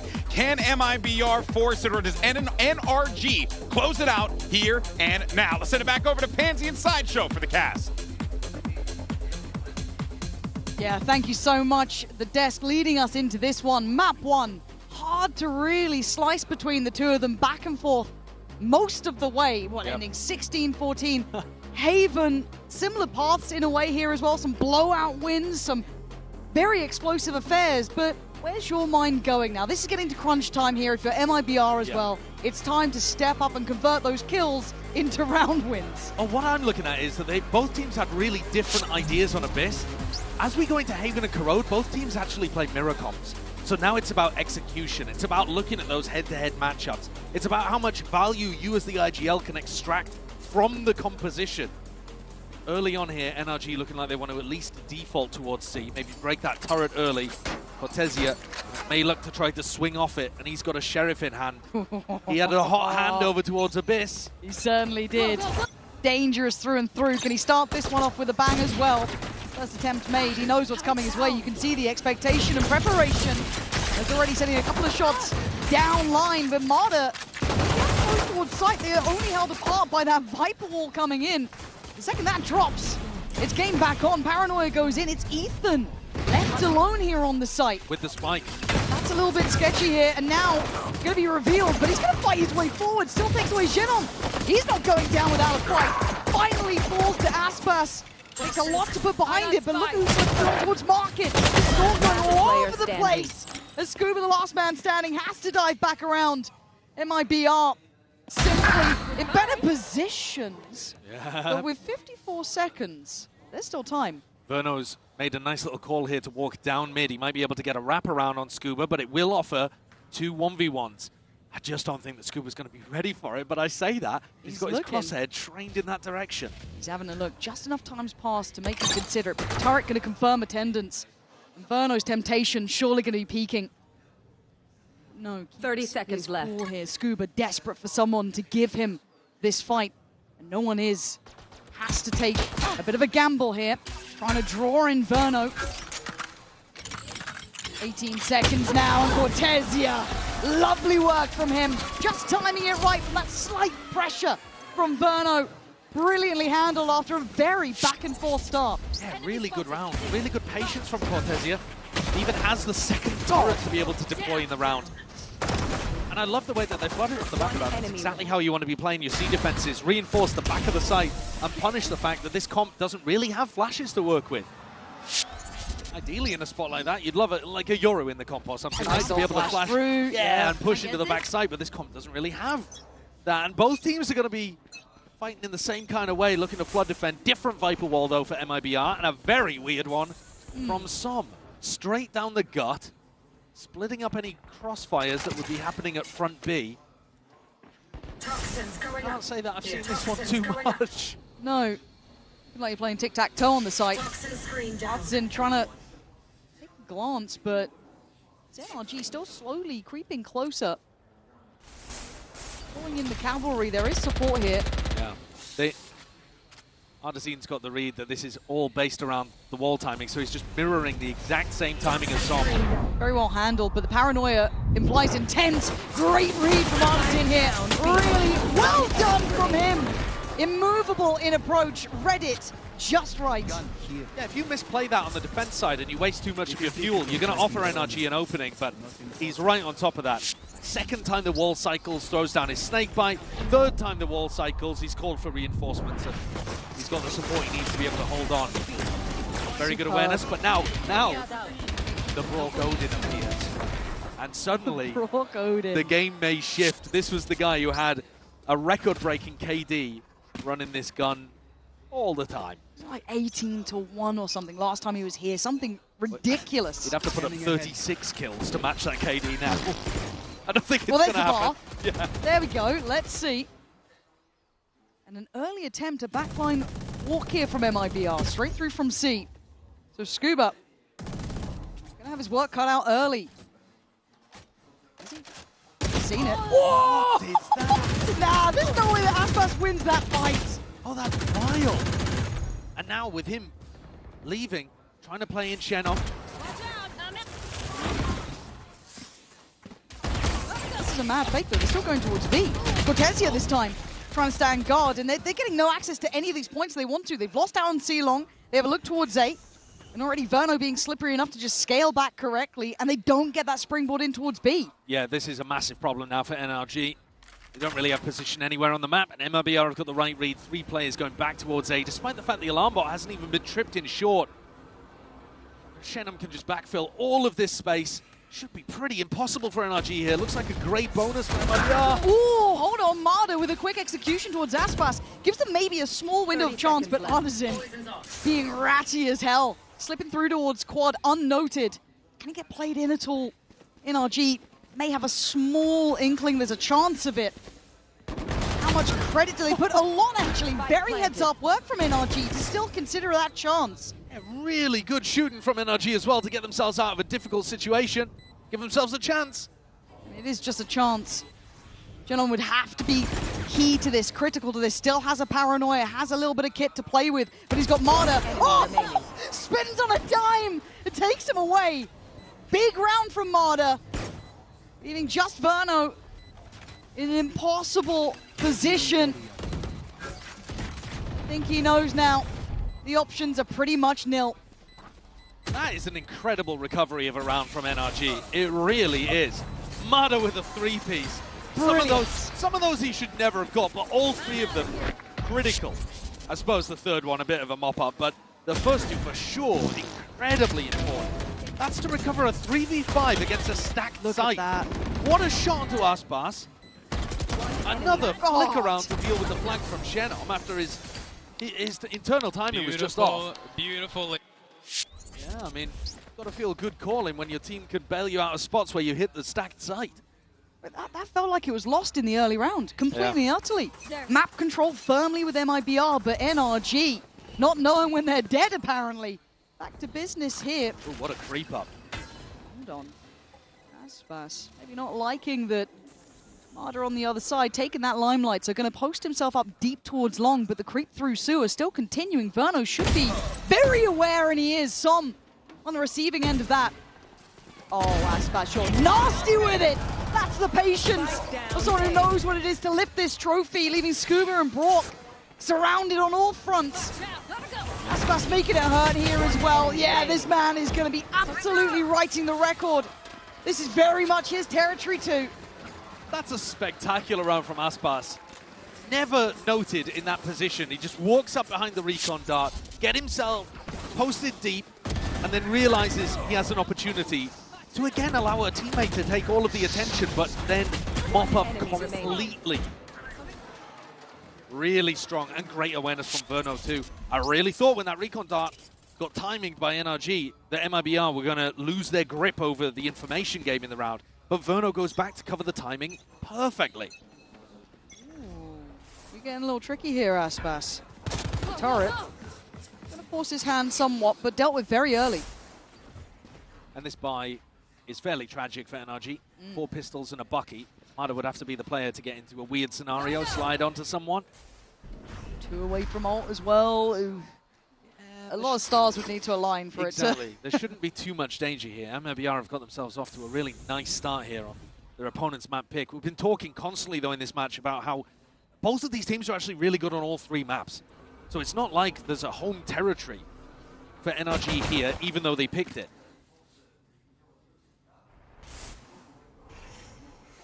Working the map slowly here. Xenon still very much on duty. Top side on B. The timing of that, but he's still fine. It's aimed back in the right place. Looks calm under pressure. There's already sight is going to be under the NRG banner for a plant. The retake should be safe, but I'm scared when Marder's getting a little bit tricky himself. Nicely handled by Xenon, though. And suddenly all the threat seems to be taken out. Aspas back in with a slide.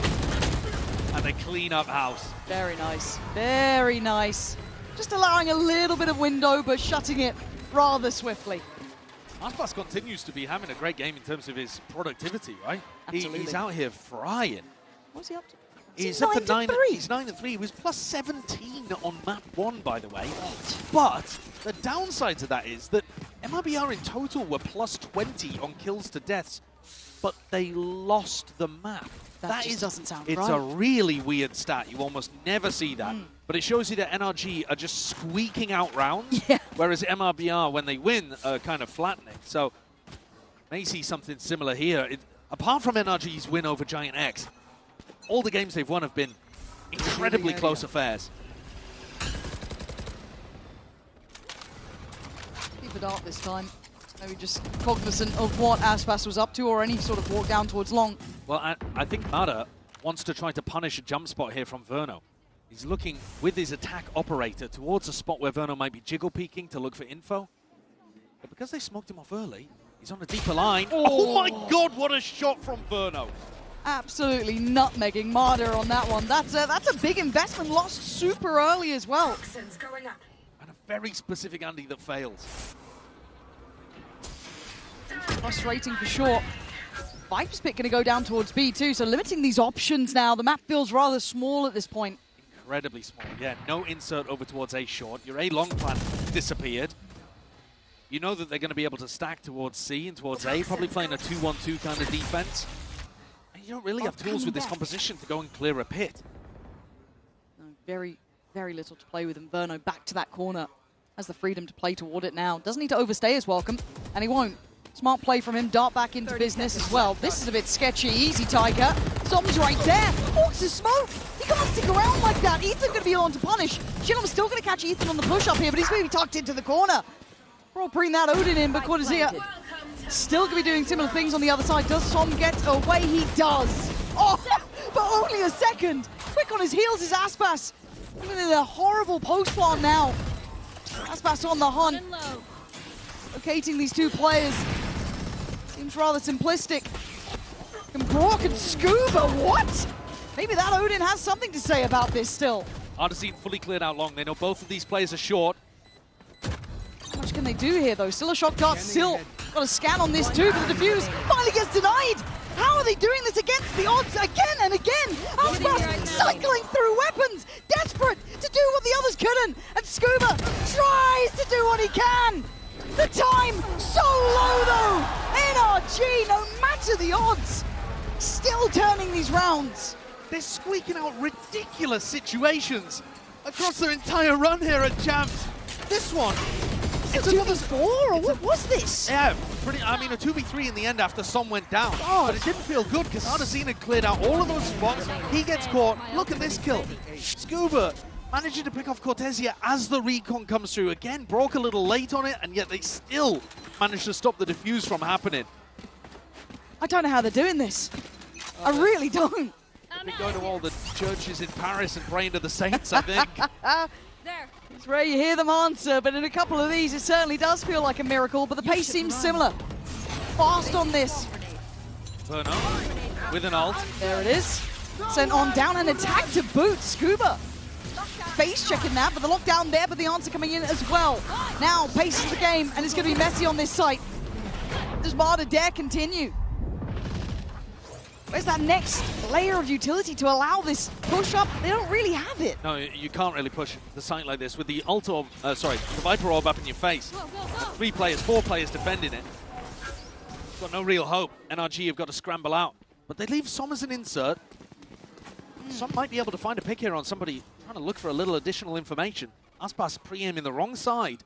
There's a chance. Aspas is fast though. Fast as ever. Gonna catch Som drifting across, but the eyes now turn towards the C site.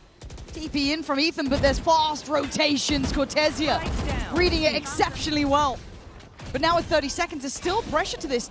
HP is a touch lower. It's Cortezia! And MIBR shut the door of chance this time. NRG threatening in all accounts, but this one swings back for MIBR. Early on here, these opening ideas from NRG are not finding the success they're looking for. Scuba ulted, knowing that it was going to get broken by Verno, but the idea is that Brock is supposed to counter-ult and find a pick onto the defending Sova. He only caught Verno with a single pulse of the Sova ultimate, and at that point, you've just given the game away. You know that all of the pressure is towards the A site. MIBR has stacked it with 3-4 players, and NRG haven't thought about a second backup plan. They don't have a lurker over towards Garage or over towards C that they can go back to. That would be a nice additional layer to their game, but right now they don't quite have it. And MIBR are getting the reads, and even the difficult situations, navigating mostly. It's only that wild post plan towards round 6 that went NRG's way, really. Other than that, smooth sailing. MIBR playing the defense over towards C beautifully. Yeah. And actually some timing's going wrong too. Ethan's teleport in, I think, needed to be timed with the recon dart a little better. The recon came in about 3 seconds after he TP'd, which allowed Cortezia an opportunity to get the punish. These kind of things have got to be tight. They've got to be perfect if you're going to be running, you know, emergency pivots like this in the mid-round. Yeah.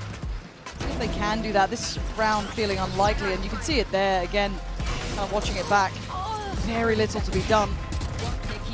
I do think MIBR are playing this situation really nicely, though. I agree. They've got the stacks in the right place. They're not afraid to go for aggro peaks like this at the start of the round. Put a little bit of pressure on. Quick feet, quick trigger. Can't really fault MIBR at this point, dealing with a lot of the chaos. This, though, doing this on an anti-eco can be dangerous, but Aspas always plays his situations cautiously. High risk, high reward. Does back away, though. Getting the judge out, that should be noted. Cortezia here, controlling the corner.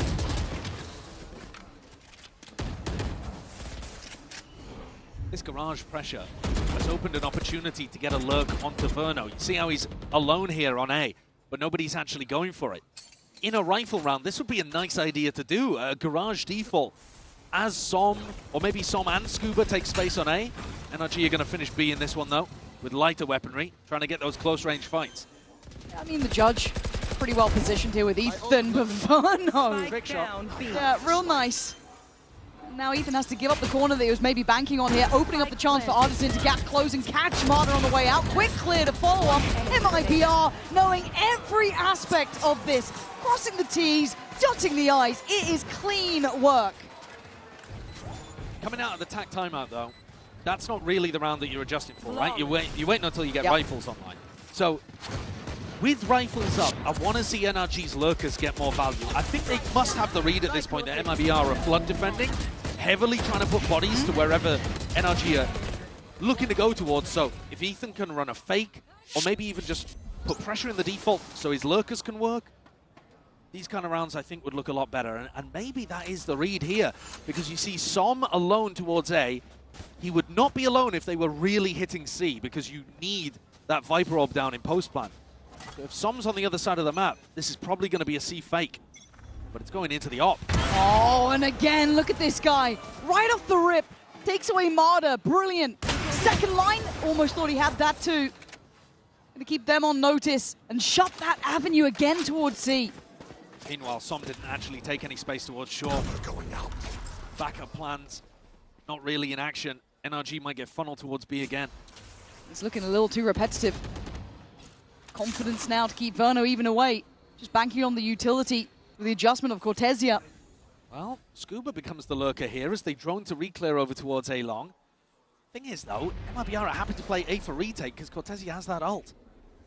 Does Ethan read this? Do they try to contact all the way into A? They'd be so brave to do it at this point. Yeah. But when you hear the turret in this spot, it is a bit of a giveaway. Maybe just solo using a recon. Utility's starting to get pretty heavy at this point to call it contact, so ready. The lurk gets caught. This feels a little bit lackluster to my eye. I think Scuba should be more aware because that's a very common play to push out through Garage as an A hit's coming through. And there's that lockdown. What's the game plan now? Ethan up in heavens, proactive. Take a bit of that. NRG being checked every corner. Ethan, controlled, calm. You expect it from him, but maybe not in this scenario. Bring it back within a possibility. A 4v3, not easy, but not impossible. First challenge on the spike, though. That is actually going to be sat for the defuse. Someone needs to deal with this, and they simply are not defused right under their noses. Little to be done as MIBR looking unfazed by NRG. Really playing all of these situations immaculately, MIBR.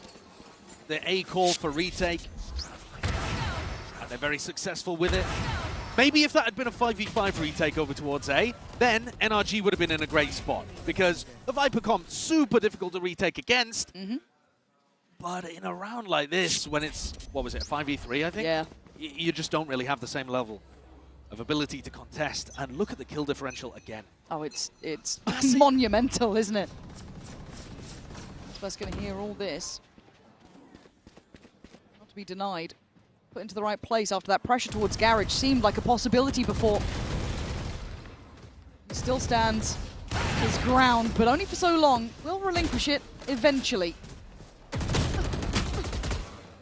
With a little bit of counter spam, hoping that he can take this space. Spike not committed though. Still trying to play a slower game, see if they can work something. But my problem here, Lauren, is that the lurkers are not actually taking space at these points in time. They don't have any deep pressure over towards A short, and the B player isn't even looking to try to get a pick while the smokes are down. MIBR pretty much getting everything they want from this. I think NRG have got to take more risks. I tend to agree at 7-2 especially. Not much else is working. They might be worried about facing into the Aspas Orc, because it's been a nightmare. I don't blame them being worried, but you do have to kind of take a step forward at some point. Falling back towards this A approach late. Ethan this time playing towards middle rather than Scuba, but they look indecisive almost. Well, it looks like this is going to be a B finish. It's just not going well for them. Cortesia again. Great damage on the way in. And Outfield's confident enough to play the site. And why not? Set up a success, but he somehow fails. It's Artisan to pick up the slack. And NRG right down to the final seconds. But MIBR once again barely breaking a sweat. Really perfect flood defense there, but also a little obvious that that was going to end up towards B, I think. Both of the A players have not seen anything jiggle peeking towards long and short. Got to start pushing those people back.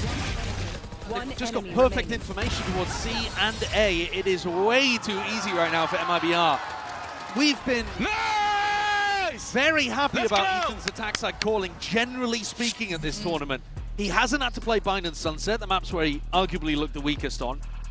His Haven in general has actually looked really clean. They destroyed Giants.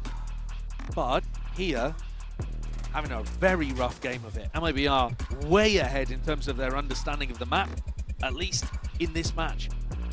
And I think this is where it becomes so acutely obvious that they don't have that single individual who's going to bail you out. Yeah, Marta had one very, very key round earlier, and he's still on that 3-9. We haven't had that single person be firing on all cylinders for them here to kind of maybe make up a couple of these rounds that they're just simply not having that foothold in. On the other side, take your pick. Yeah. Every single player's had those moments. Yeah, they really have. Artazine in particular going way up the scoreboard compared to map 1. Yeah. Replicating the excellent performances he's had earlier on in this tournament too.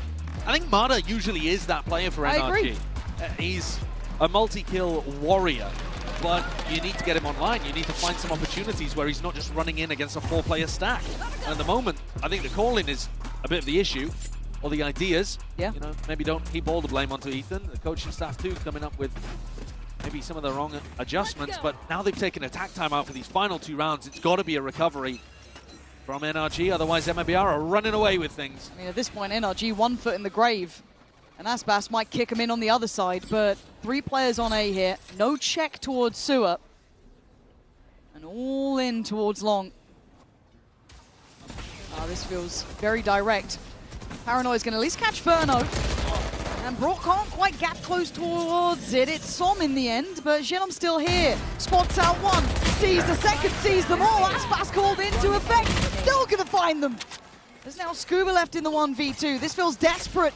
That's probably not the weapon he would have wanted. No, that's not a great one for him to be able to use. Neither of the players one-shottable. Spike lost, abandoned on site.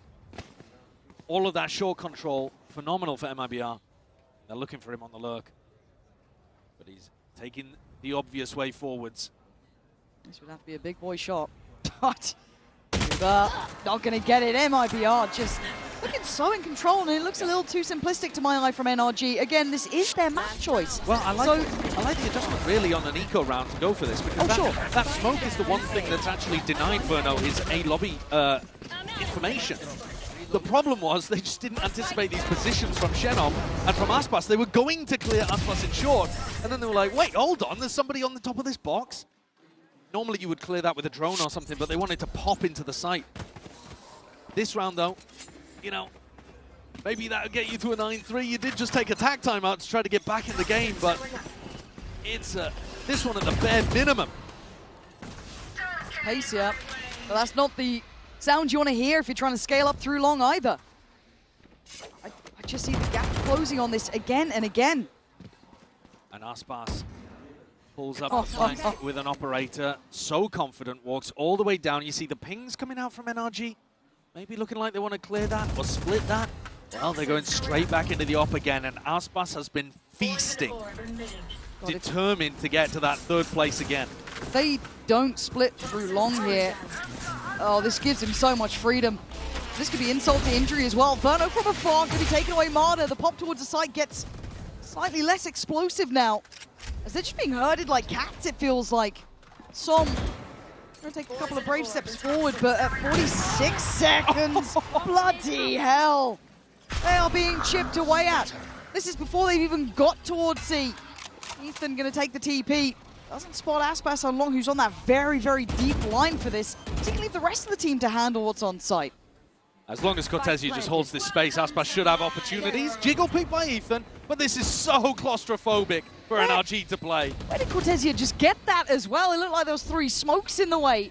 So Brock and Som gonna have to do something outside of my expectation. TP in, hello. And here we go. Can you save what feels like a sinking ship here? Som tries to keep his head down, but for how long can he survive? Gonna be seeing them dashing around, doing the best he can here, but the spike can start being defused. Great attempt, but nowhere near good enough. MIBR marching up to double digits on this first half, 10-2. First map is 16-14, absolute banger. Hoping for something similar on the next map where both teams have looked great. And now 10-2, domination.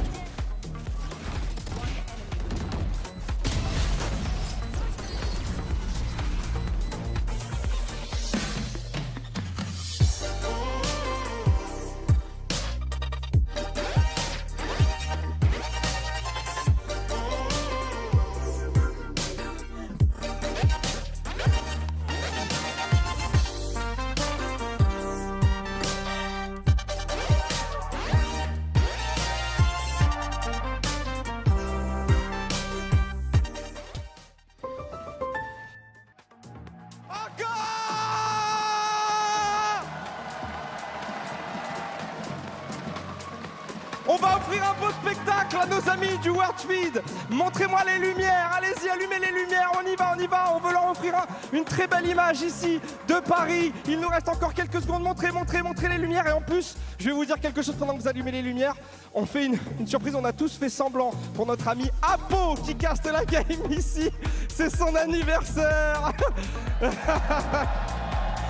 Joyeux anniversaire. Happy birthday. Joie. Apo. Bravo Apo. 5 sols pour 10. Foutez-moi le bordel. Bye bye.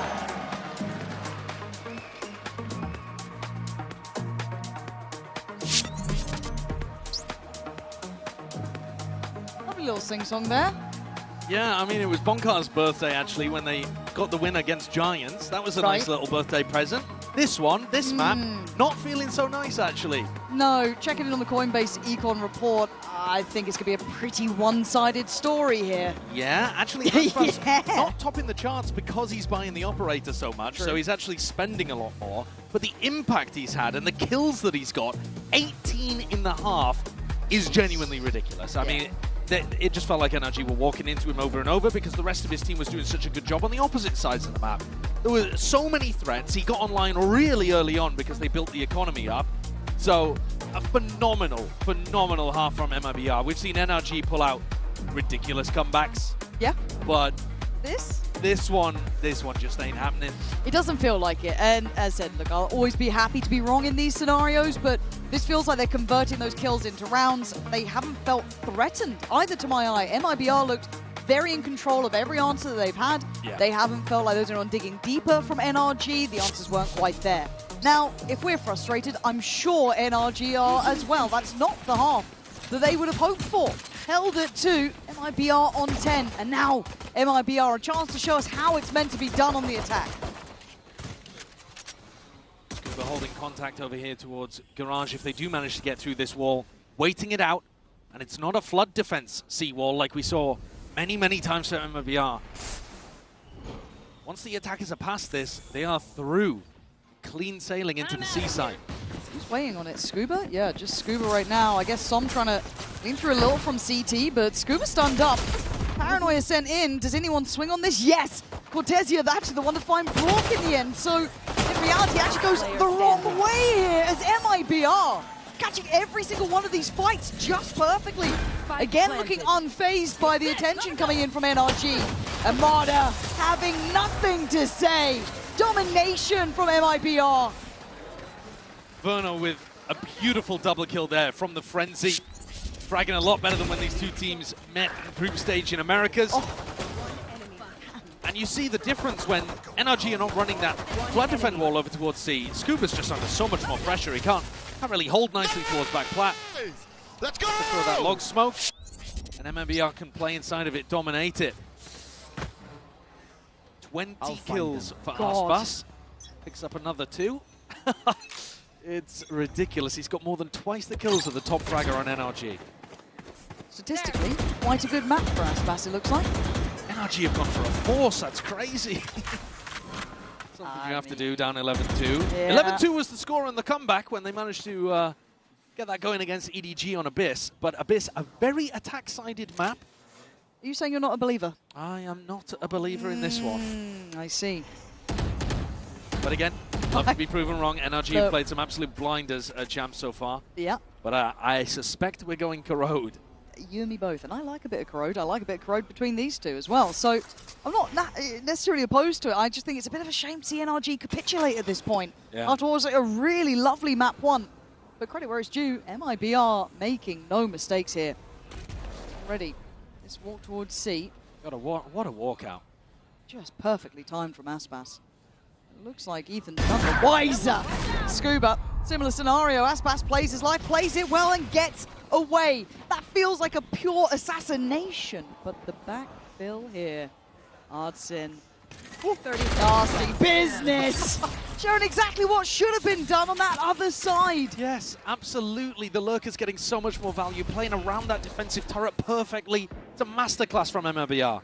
It really is. And there's still no real letting off the gas on the other side. You thought Ardsin would fall off this? Absolutely not. Stick around, buy some time. You got bodies to put behind it. And for Ethan and Marder, the window's getting shut.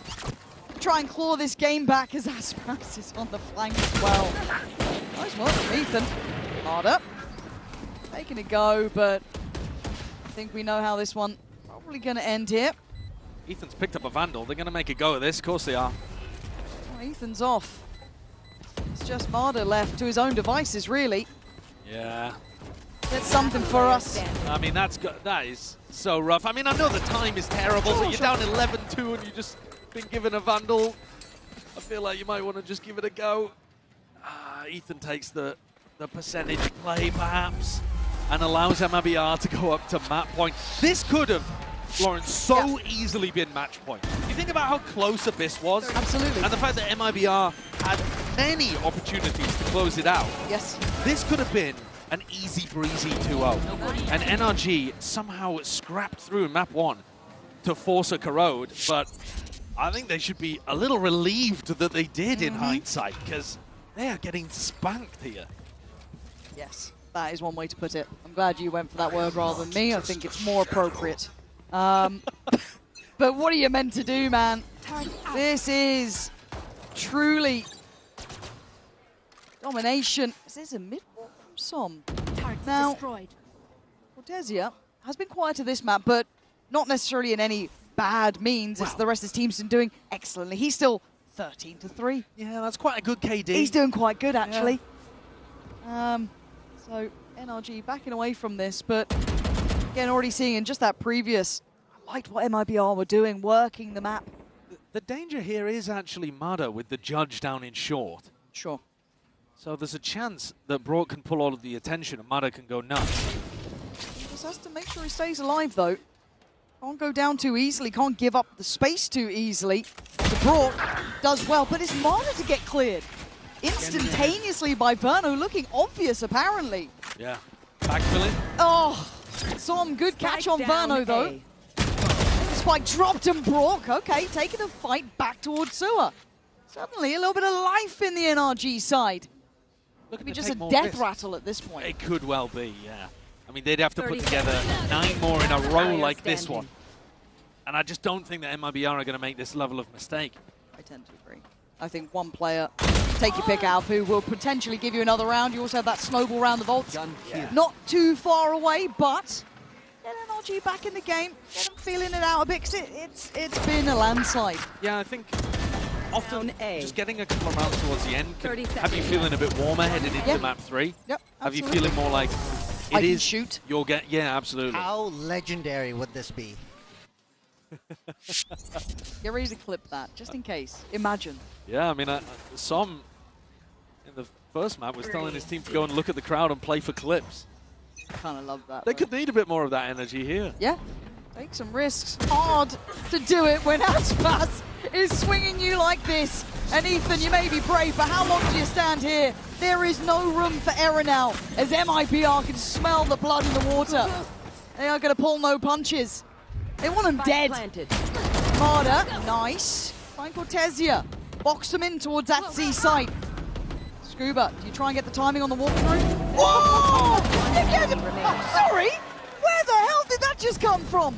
That's incredible. Nah, Genom. There's nothing you can do here, but... Mada really aggressive on the flank, throwing caution to the wind, forcing fights, and then trying to combo it up so that Mada's distracting a little bit, but the drone came out and yeah, an accidental lineup onto 2, Scuba will take it.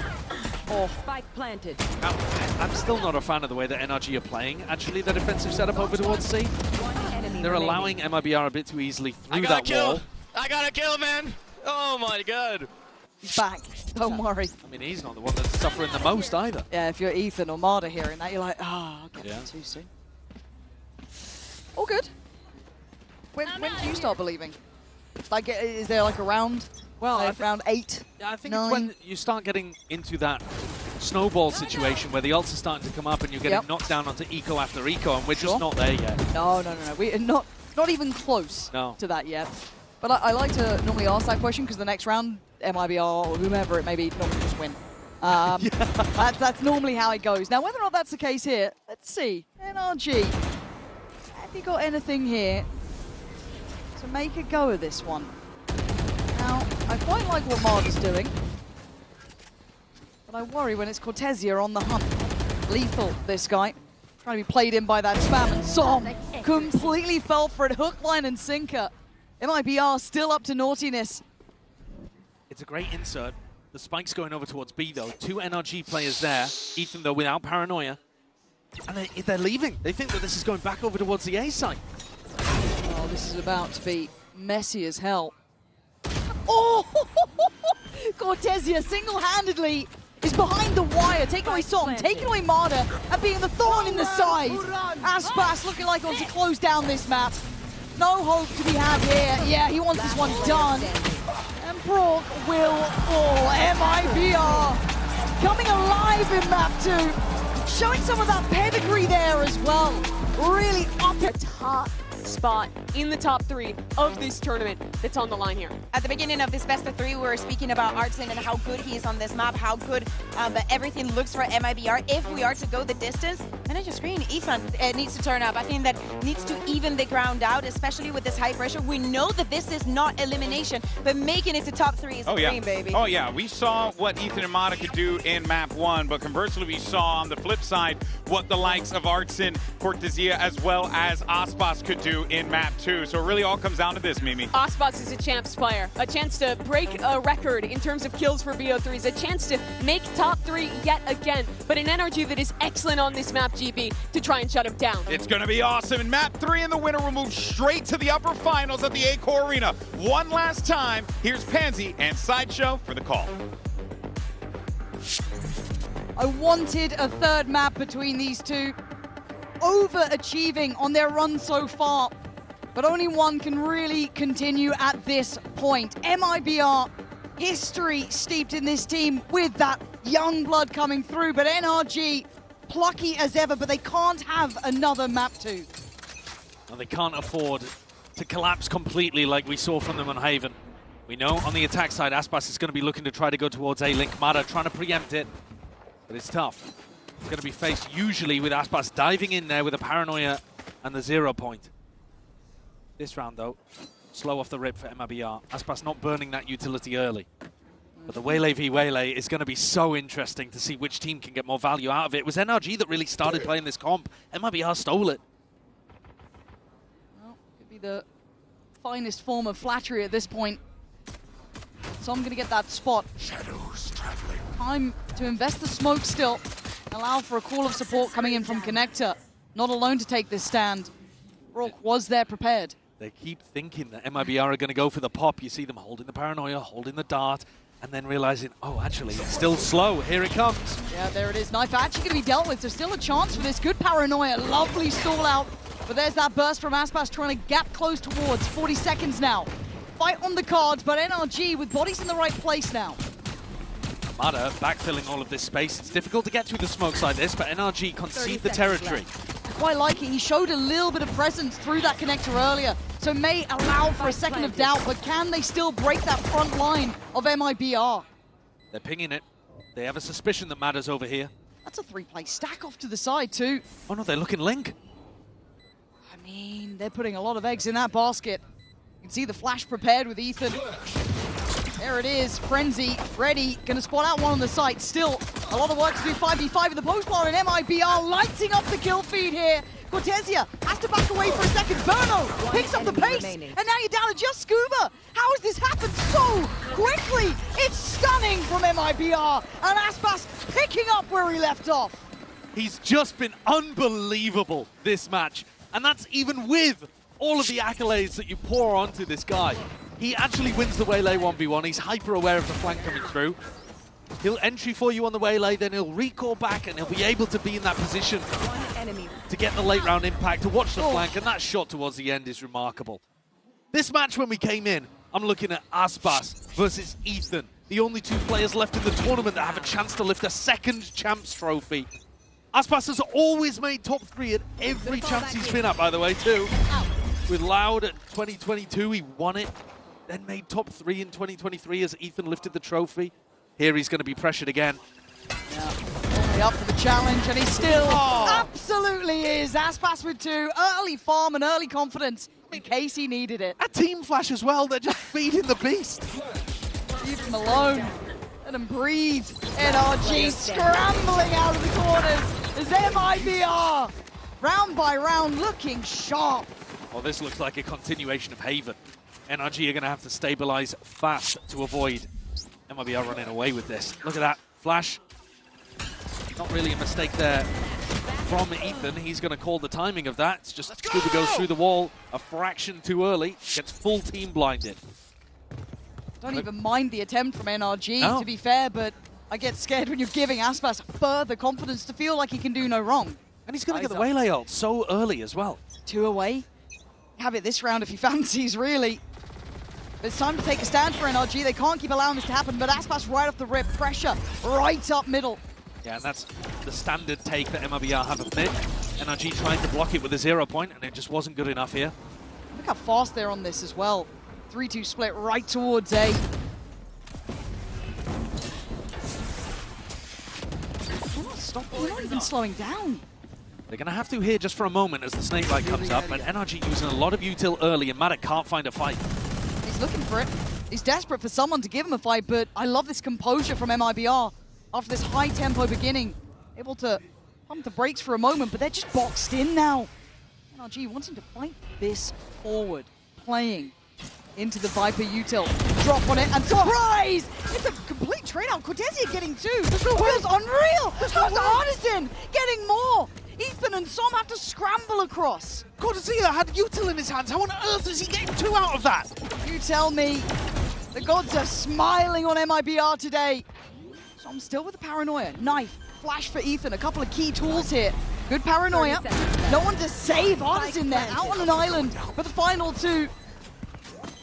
With the final boss still here, a threat always is Aspas. Has been the point of difference consistently, but NRG, this time, up for the fight, leaving just Gentleman alive in the 1v2. Not gonna happen. Ethan bounding in, finally breaking back in for NRG. Bit of a mistake there from MIBR, but they didn't realize that both of the retakers were coming through A-Link. They abandoned the planter. Look at this though, what on earth?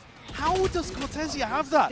The timing was perfect for NRG to drop and take that fight just as MIBR was setting up for the engagement into the site.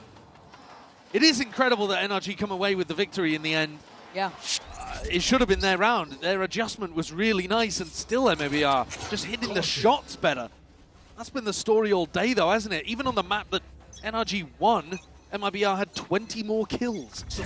Absolute gunners, and a slow start for Marder here too. Not able to feel out the game early, but a very different look at the start for MIBR. Patience being displayed. I think trying to fake that they're working over towards that B ult orb for Aspas, whereas instead he's trying to take fights through middle again. So they're just hoping that this gap opens up and Aspas doesn't have to burn all of this util early on. Burno. It's always Aspas you have to worry about. Marder. Double swung. He's getting no look-ins here. Yeah, well, that's just a full armor. 4 players buying it. Outlaw's not finding any value. Aspas, cautious as ever, takes that one shot. Doesn't find the head, so he backs up. Now he can just play with the pack. Yeah, back with the boys. Brock is going to be considered. Has to fall away step by step. The site getting smaller. The enemy truly at the gates. Ethan. The pop flash, but no big swing off the back of the counter flash, just as good. Ethan trying to keep them in support here. This is getting tense on the site now. That nade does not land where Ethan wants it. He's hoping to deny the plan. Artisan can stick. Boss now in. Time's on their side. MIBR just round by round, kill by kill, looking untouchable. Scuba, no idea where to look. MIBR, this is perfection. NRG can't stop them from taking yard control, and then MIBR can just pause, hold, and choose exactly the timing they want to be able to go a little further. This time in a 5v3. And another multi-kill comes through. This round from Xenom instead of Cortezia, but good spray control. Every player on MIBR is in peak form when it comes to their rifling. And it's getting them through some spots that should be sticky and just look like they're not at all. No, it looks too easy for them at times. And we need some of those gunners to turn up for NRG. We know they're capable. We've seen them up until this point, up until this series, it feels like. We need them to start coming online together here. Marder, 0-4, quiet beginning. Again, it's hard to get the ball rolling, but a very early timeout. Isn't it incredible the spot that MIBR are in? I mean, if they're able to continue playing like this, they're going to find themselves in a guaranteed top 3 position. After most people had them as one of the weakest teams, if not the weakest, at the tournament, because they didn't even participate in domestic playoffs. They got through on a technicality. That is madness. But I think all of us could always see the potential. It was waiting for it to be actualized, to see it all come online at the same time, to be all on the same page, to have the coaching behind them in the right way, setting up for success. I don't blame people for doubting them. I really don't. But then when you see it on these stages, they have absolutely risen to the occasion. They completely have. You're so right. And after their flop at Toronto, nothing could feel better than this. The whole region behind them, behind Aspas, looking to repeat what he's done before so many times, so consistently. NRG in this round with no weaponry to work with. Should be a slam dunk for MIBR, and because it's a little easier, they go for a sight pop. Why not? The other side. Scuba to try and be a nuisance. Try and maybe buy a couple of seconds. It's a good snake bite. Knocks Verno out of the drone, making things more difficult, so NRG can put 3 bodies here. They're going in. Artisan, good spacing on this. All eyes turn towards the player on the site. Aspas fairly so, but again, he's just massacring everyone. Oh, it's just clean work from MIBR. Brilliant, brilliant stuff. And sadly for NRG, there wasn't much to be done in that round, it felt like. No, lighter weaponry, but Ethan showcasing that he wants to try to punish the pathing. You see him running towards Aspas there to try to either force him to recall or get the kill onto him, but the coverage is there from Artazine. Great team play from MIBR, covering their star player and allowing him to go nuts. This round, though, is where NRG start to get their weapons online. The op for Mada, the Odin for Brock, it's signature at this point. But it has to be good. It has to convince me as well as themselves here. Good knife and good info early. Immediately a push. Mada. Fortune does favor the bold, but Mada, you better be ready for this. There's bodies here. Oh man, he might be dead. Som saving the day pretty much here. Look on the extremity, he made a play out of A for this. Really big player now. Mada comes to backfill that space as Som backs up. Ooh, oh as well. I mean, it's ambitious to get what he wants from this. Not really. Not quite, but they're still applying pressure, still disrupting the game plan from MIBR. Lovely, nice from Mada. Yeah, really not aware that Mada would have repositioned to that spot. Yeah, Brock should be okay here as well. Hard to find success even with the pop flash and that Odin. Ethan actually going to eat a fair bit of that, and Brock now forced off the angle. Things get a bit dangerous. Lovely diligence from Ethan and Verno. I mean, a talented man for sure, but 2 HP is 2 HP. Call it what you want. And Ethan is hungry for this one. Verno.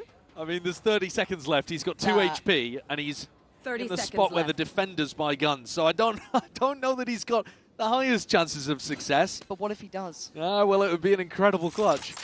Mada misses. No, that was a different round I was thinking of. Mada does not miss that, actually. 3 stay alive. It's stability-ish. Yeah, there's a big difference in terms of the waylay value in this round as well, actually. The saturate was perfect for Mada to avoid him being caught. Wow. And here Aspas actually beefs his own saturate. Yep. Gets the team hinder onto Verno and then misses his dash as well. Usually you're not going to see Aspas miss those mechanical inputs. Small slip up from the GOAT, but don't worry. He's still up there with 7 kills. And now he's got his ult to, well, he's had his ult to work with for a couple of rounds now, actually. NRG, the whole reason they played aggro like that was to stop MIBR setting up for this massive ult round.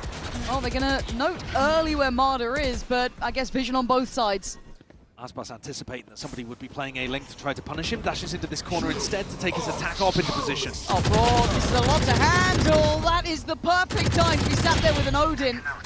Can't ask for much more. Som does try and keep him safe, but Broad looks dead. He absolutely is. Cortesia the one to catch. Wasn't much saving, but a 2-man walk down middle might be the death of them. Ethan fast to this. We're not predicting this pressure. And Aspas, how much can he do to try and dissuade this approach from behind? They're popping everything. NRG do not want to lose this round. He just dies to a snake bite in a corner. It's a rare mistake, seeing a couple of fumbles here. Maybe just all of that going on at the same time. Yeah, MIBR's brains ran out of bandwidth, just got twisted into a pretzel. They weren't ready for that push coming behind them at all. The ult comes out from Mada, slowing down the attack as an A-pinch. And MIBR thought that they could punish that and push in afterwards with Aspas' ult. Couple of rounds in a row now where MIBR, their game plan getting thrown off by NRG aggression, by confident pushes out on defense. Never saw that really on Haven. I guess we didn't actually see too much of the defense half, but I'm just thinking about the aggression, the confidence to go and take those attacking lurks. It's very similar. The confidence you need to be able to push out and rotate vertically, as Minnie likes to call it, on your defense sides. Here, NRG are doing a great job, though. They have completely disrupted now 2 rounds in a row, MIBR from snowballing with their ults. This is exactly how Bonkar will want them to be playing. And again, for Ethan, that's got to feel good as well. Nice little call from him. Getting the confidence back up with the boys here. A lot of pressure put towards some of these individuals. Nice shot from Ethan, too. It is. And you saw Aspas just get caught in the middle. I mean, obviously the death of the snake bite's a bit embarrassing, but like he's just stuck between a rock and a hard place. The team didn't anticipate the pinch from behind. And it's MIBR's coaching staff now that are calling a timeout.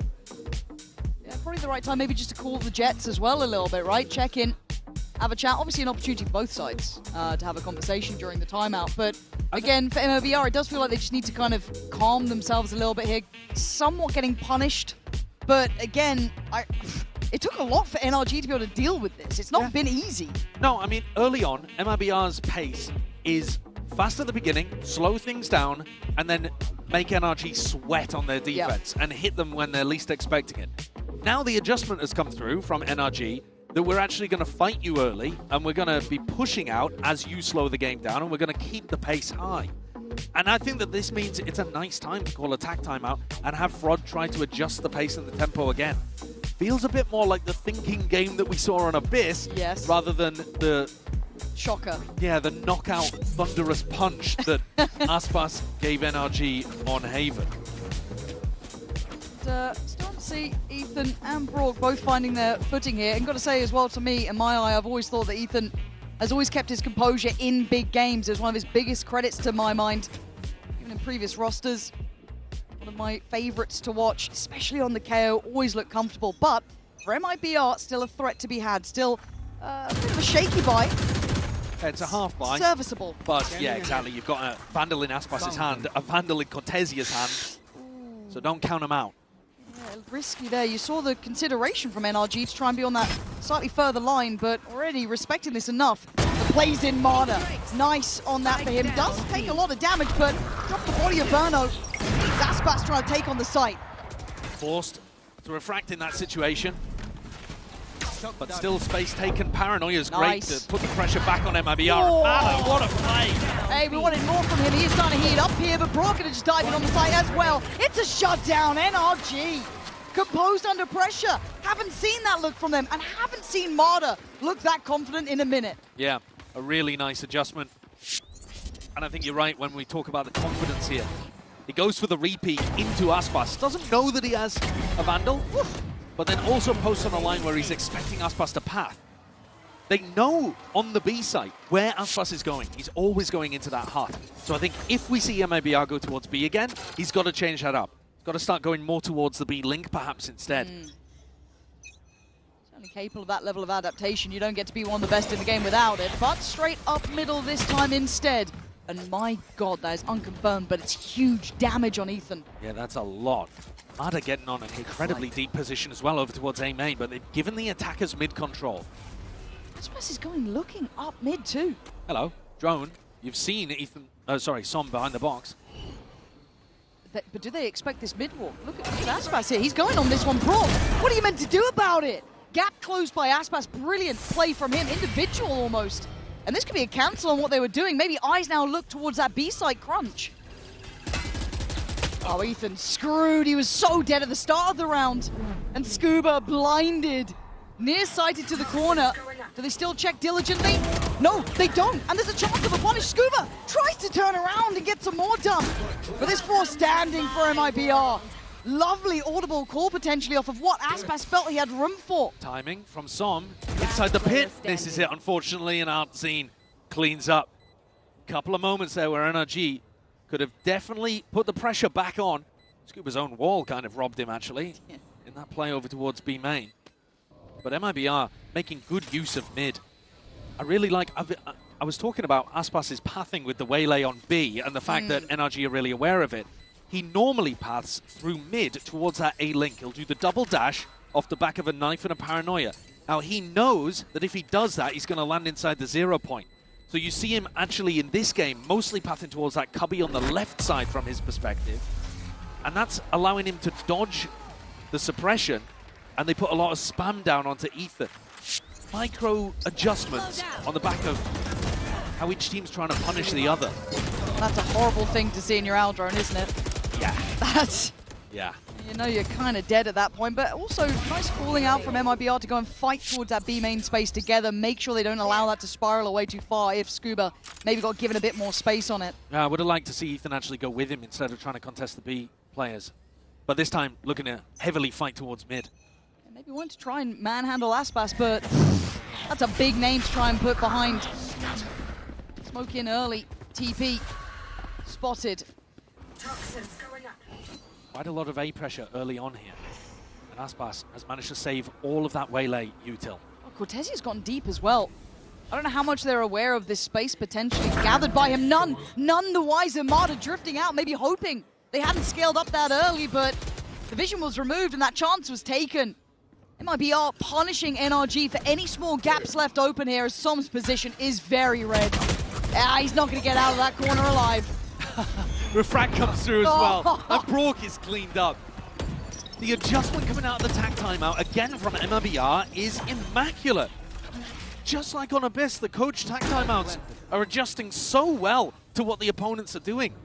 The fights that NRG were trying to take early on, the way that they got up to 4, now MIBR are contacting much earlier at the start of these rounds and getting people so deep. You called it out, Lauren, the push from Cortezia tucking himself behind that box, and Aspas not going for the early dash in this round. It's really messing with expectations of how NRG are thinking this map is going to start. Hard for NRG then to kind of string this into comfortable rounds. MIBR showing versatility here. Those small adjustments paying off so well. Yeah. And I guess now the pressure falls on NRG to be able to answer back in some way. Yeah, it really does. And the scoreline can be taken away from them pretty swiftly. Yes, 4 rounds is not so bad, but you want a little bit more backing to you there. And I think it probably should still be a defense-sided map with these compositions. Sure. You can do a lot on the attack side with this comp, but when you see these two teams play, usually Brock is shredding people on defense with the Odin. Marazop is powerful. Aspas is going to be a demon on defense side as well. Brock was dead there, man. There was it just feels so tailor-made poison. They're so aware. I mean, that is the embodiment of stress read all over the caller's face for NRG, having to adapt constantly to what MIBR are doing. Does have his work cut out today. And this is NRG's comp.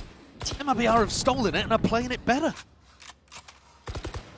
Waiting for anyone to appear just on the side of that smoke. A very different tempo again. Hard to feel a kind of rhythm to this game. Yeah, I think in this situation it's because MIBR can't really contact up against the pit. They know that the defenders are going to be stacking towards mid and A. Actually, Som is tucked really close to that smoke, hoping to get a punish on people that might be walking through it. But already MIBR are changing stuff up, not going for that contactee space early on. Scary. Waiting for this though, looks like it's happening. Som, feast or famine on this one, it feels like. They're all coming towards you. The Aldrone going to make it through, and he backs, falls away, and Aspas flies on in, and now you're going to have Hunter's Fury. Artisan takes away Som. It is picture perfect from MIBR. Every T is crossed, every I is dotted. You can't hold sights. No, that's amazing. Using Aspas as the drone to set up Verno's ultimate as well. Unreal. They've just got every facet of this wrapped up. If you need Aspas to dominate, the initiators are there to try to set him up. If he walks around the map for a while with his operator and he doesn't get value out of it, then they've got a backup plan to use him as that info, almost like an initiator kind of role. And then he can always refract and play for the late round. There are so many layers to what MIBR are doing, and I love the way that they've interpreted it. Their game plan across Haven and Corrode. Absolutely incredible elevation from this team. Yeah, and you know what's amazing about it? People in the press conference trying to give a lot of credit to Fraud, and you know, these tag timeouts have been great, and I'm happy to give a lot of credit to Fraud. Fraud himself, though, deflecting and saying, people should be talking about Verno more. He's giving so many ideas, he's controlling the game so much. Inside the comms, microing people too. Not just being a big picture IGL, but getting involved with every detail of what's going on. And this is a treacherous backstab. He used to play for NRG. It's actually wildly impressive because it does feel like IGLs, you kind of have it or you don't as well with a lot of players. And if Verno's now going to put himself up there, potentially one of the greats, if they do continue on this level of run, you got to respect it. It'd be incredible for a rookie player to come in an IGL to this level of success. This time, Aspas forced to refract because he was going to go into that 0 point. Ethan adjusting his positioning on it. Feel out of control of the game until then. A more expected approach, potentially. Something NRG were prepared for. Traditional. Yeah, Aspas burning that utility early on. He'd been doing such a good job of saving it and just trying to mix things up. But MIBR getting a deep walk down towards B again. Spot there. Raw a bit of spam. Comes in to try to drone. Nobody looking to push it. This, you know, he doesn't have Aspas in his face this time. Nope. A little bit more freedom. Once on the knives. Still really wanting to head towards his B site. Look at how much space they've taken. Look at Cortesia again though on A. This scares the life out of me. He's gone this deep and he's looking for Marder, who is paying attention to say the least. And now they look cornered. Now they're not getting the same success on the extremities. Now they're being herded towards B. 30 seconds left. They want this one dead and buried. Marder put him through their paces as Verno trying to take a couple of steps towards the site. It is a 2v5 as Verno is called out by Ethan. Leaving just one to be claimed. NRG getting a little bit of comfort at the end of this first half. Definitely that final round making the scoreline look a lot more respectable. But MIBR from the pistol in control.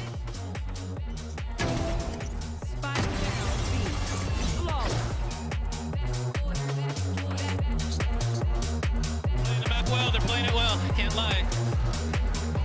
Straight up.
I think we were just talking about it then, but the pistol round win feels so important for both sides here. For MIBR, within touching distance, if they get that under the belt. For NRG, a rather necessary lifeline potentially. Yeah, I think for NRG, especially on the attack side, probably less favored here on Corrode. They need a pistol round win. And you're looking towards some of their big players. MIBR in the drive-in seat right now, and they've been winning 4 out of 5 of the pistol rounds MIBR so far. Here's the Coinbase Econ report on Verno, who is the team leader, the IGL, former NRG player, looking to try to call a team in his rookie year to a guaranteed minimum top 3 at Champs. And just to put some context, there's a lot of conversations about trying to IGL players who are GOAT status, right? There's a lot of ego to it, and rightly so. They want to play their own way. To be able to keep him in the right lane, to keep Aspas playing to the degree you want to elevate others as well. These micro adjustments against some of the more veteran players up against them who've been on big stages. This is truly a magnificent display by Verno. Not numerically, not necessarily to the eye test if you're just watching the rounds play out, but honestly, you've got to give it to him here. If they get across this line, unbelievable degree of calling from him. He should be exceptionally proud of. All of the calling, all of the game plans working with Aspas' strengths, not against them. And I think that was maybe an issue last year, actually, when you were watching Aspas in a similar position, making top 3 at Champs. 3 Sheriffs on board for NRG in an utterly critical pistol round. They've only won 1 so far in this match, and you can see 31.6% win rate overall. See it. 3-2 split to begin with. Nothing too crazy. Marder looking for an opportunity, one with that Sheriff. No one giving him quarter this time, though. No. Shenam looking to try to collect the kill onto Marder if he did go for that dash. He's not gone for it, obviously. He's got Sheriff in hand. Very slow, very contacty for NRG, looking to try to take the fights and overwhelm with better pistols. You can feel the weight of the round. You can feel the tension now. Artisan Cortesia. Oh! Back to back! Taking away NRG. Ethan trying to grip onto anything he could. Jinom does get away with his life. Backpedal here safely. Is NRG just desperate for a plant at this point? Someone's got to try to hunt down that kill. But Shennom's tucked himself in the corner and might play Cortesia in. Ooh, bro, big shot though. Cortesia down and a very well-placed Paranoia, but the answer's there. Brock, it's heroics. And he's not going to have him. Aspas closing it down, and MIBR taking a huge step here. Winning 5 out of 6 pistols in the series. On Haven, I don't think it would have made too much of a difference. Here on Corrode, it makes an enormous difference to NRG's chances. It kind of puts them in the bin. MIBR in the driving seat, completely in control here. And you can see it in Cortesia's energy. Know it. They know it for sure. And Ethan at the half was even giving MIBR props. Like, yeah. It was like, okay, well, they are actually playing the map really, really well. What can you do in these spots? That's a lot of credit being put their way. And rightly so. You feel like you're staring down 9. Unless NRG have something up their sleeve. What a tough position to be in. Actually, time to consider how to approach those next couple of rounds as well. On the pistol, too. Going for a contact play against Brazilian aimers who are absolutely on fire. Yeah, good luck with that one. That sentence alone feels cursed. Aspas holding contact with a Guardian. And then Shannon with a Paranoia. Popping the Refract, looking to try to get a little bit more information over here. Aspas now, though, without that get-out-of-jail-free card. He's willing to stand on this on his own 2 feet. A risky approach. But when you're this good, you can kind of see why. Fine on the fallback of the first. Now, Shannon, that's very risky, but very well done as well. MIBR I have the spike. putting them through pain here. A couple of opportunities made. Can they do any more? There'll be a spot for a plant, but they haven't really managed to upgrade the weaponry at all, have they? No. Classic, a stinger. Brawl could have to pull out some true America's nonsense. Still a Paranoia, 2 shock darts if they get a chance to use it. Aldrone on CT is not going to get them what they want. It's all through that connector side. Arda's in there. Som, where's that just come from? Finds that weapon that was dropped earlier. Maybe a chance here. There's that prize. Paranoia. Shock dart in. Still has the dart as well with Brawl. One enemy remains. Oh! You needed someone to take a stand, and Som is Verno. The leader of MIBR might just be reminded who he's facing here. A little bit of a chance given. But they know he's off that defuse now. Over. Another tap on. One enemy A great shot towards Som. It ain't over yet. Brock, he gets there in time. NRG, against all odds, pulling off the MasterCard Thrifty when they needed it most. That was desperation territory for NRG. What a round to come up clutch like that. Look at the way in which he got the kill onto Aspas, spamming a right click through a smoke, picks up the Guardian afterwards from the GOAT, and I guess it's blessed because it worked great in Som's hands too. They needed a bit of that though, get the energy back on the side, make it feel possible. Yeah, it's so critical because now they've dropped MIBR down onto an eco. NRG, in theory, should be able to get another round on the board, drag things closer, and then we'll start to build up towards ults. In some circumstances, it can be better to win that Thrifty than to win the pistol in the first place, and I think this is one of them. Oh, we got ourselves a... Welcome to casting with me. Yeah, a little pansy tech pause. Love that, love that. But it should be back in fine. Yeah, it should be fairly simple, and it looks like Verno was the one having a little bit of a problem there. His game crashed, but of course we just watched him play out that clutch, so it doesn't look like it affected the prior round. Should be all right. It's a moment for MIBR to sweat a little here, though, isn't it? Because after the elation of winning the pistol, you're thinking, oh, we're on firm footing. Yep, you're eyeing it up, right? You're like, oof. Yeah. And now, suddenly, the tide's starting to come in and cut you off a little here on Corrode. Yeah, but again, for NRG, that's not going to feel like it was... I mean, you're obviously on the high of having, Som's just had a sick round. That's going to feel great. Everything worked out there. But we had to fight like dogs for that one. You know what I mean? Like, you had to dig deep on that. It's going to be a hard game for both sides, and I think the more you sit in this scenario, both sides are probably sweating a little bit. Absolutely. You've still got NRG with an option now. to potentially get to 7 to 8 if all goes right, if we don't see an answer back from MIBR somehow in the same kind. Yeah, for sure. Both of these squads, we were talking about it earlier on, how the expectations have been flipped in Americas. Yeah. You don't expect to see NRG, MIBR here at this point in the champs bracket. All year it's been G2 and Sentinels. They're gone home. Yep. These two teams, though, have 3 rookies each. Ridiculous. In moments like this, more so in the lower bracket for whoever loses, but especially in these big map 3 moments where the tension builds, the pressure starts to go up and up for the players that haven't experienced this kind of stuff before. You're looking at Genum, Cortesia, Verno out there, especially with Verno's calling. It's maintained a great level despite the pressure. Absolutely. On the other side, Scuba, Brock, and Mada. I think Brock and Mada, especially on this map, where you're looking at the Opping, you're looking at the Enchi, you're looking at the Odin. Those might be the players who will turn to diamonds or crumble under the weight of the moment.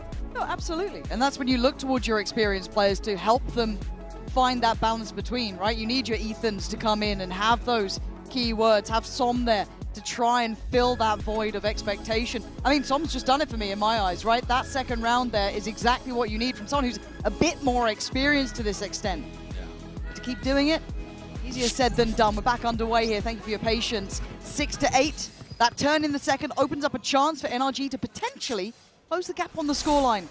MIBR will always be a threat, no matter the buy. Drone and a knife to trying to push back any defenders that might be fighting in these tight corners. Always a chance that somebody could be hiding away, looking to get a kill with a shorty or a classic. It is Aspas actually with a shorty over towards this lurk smoke.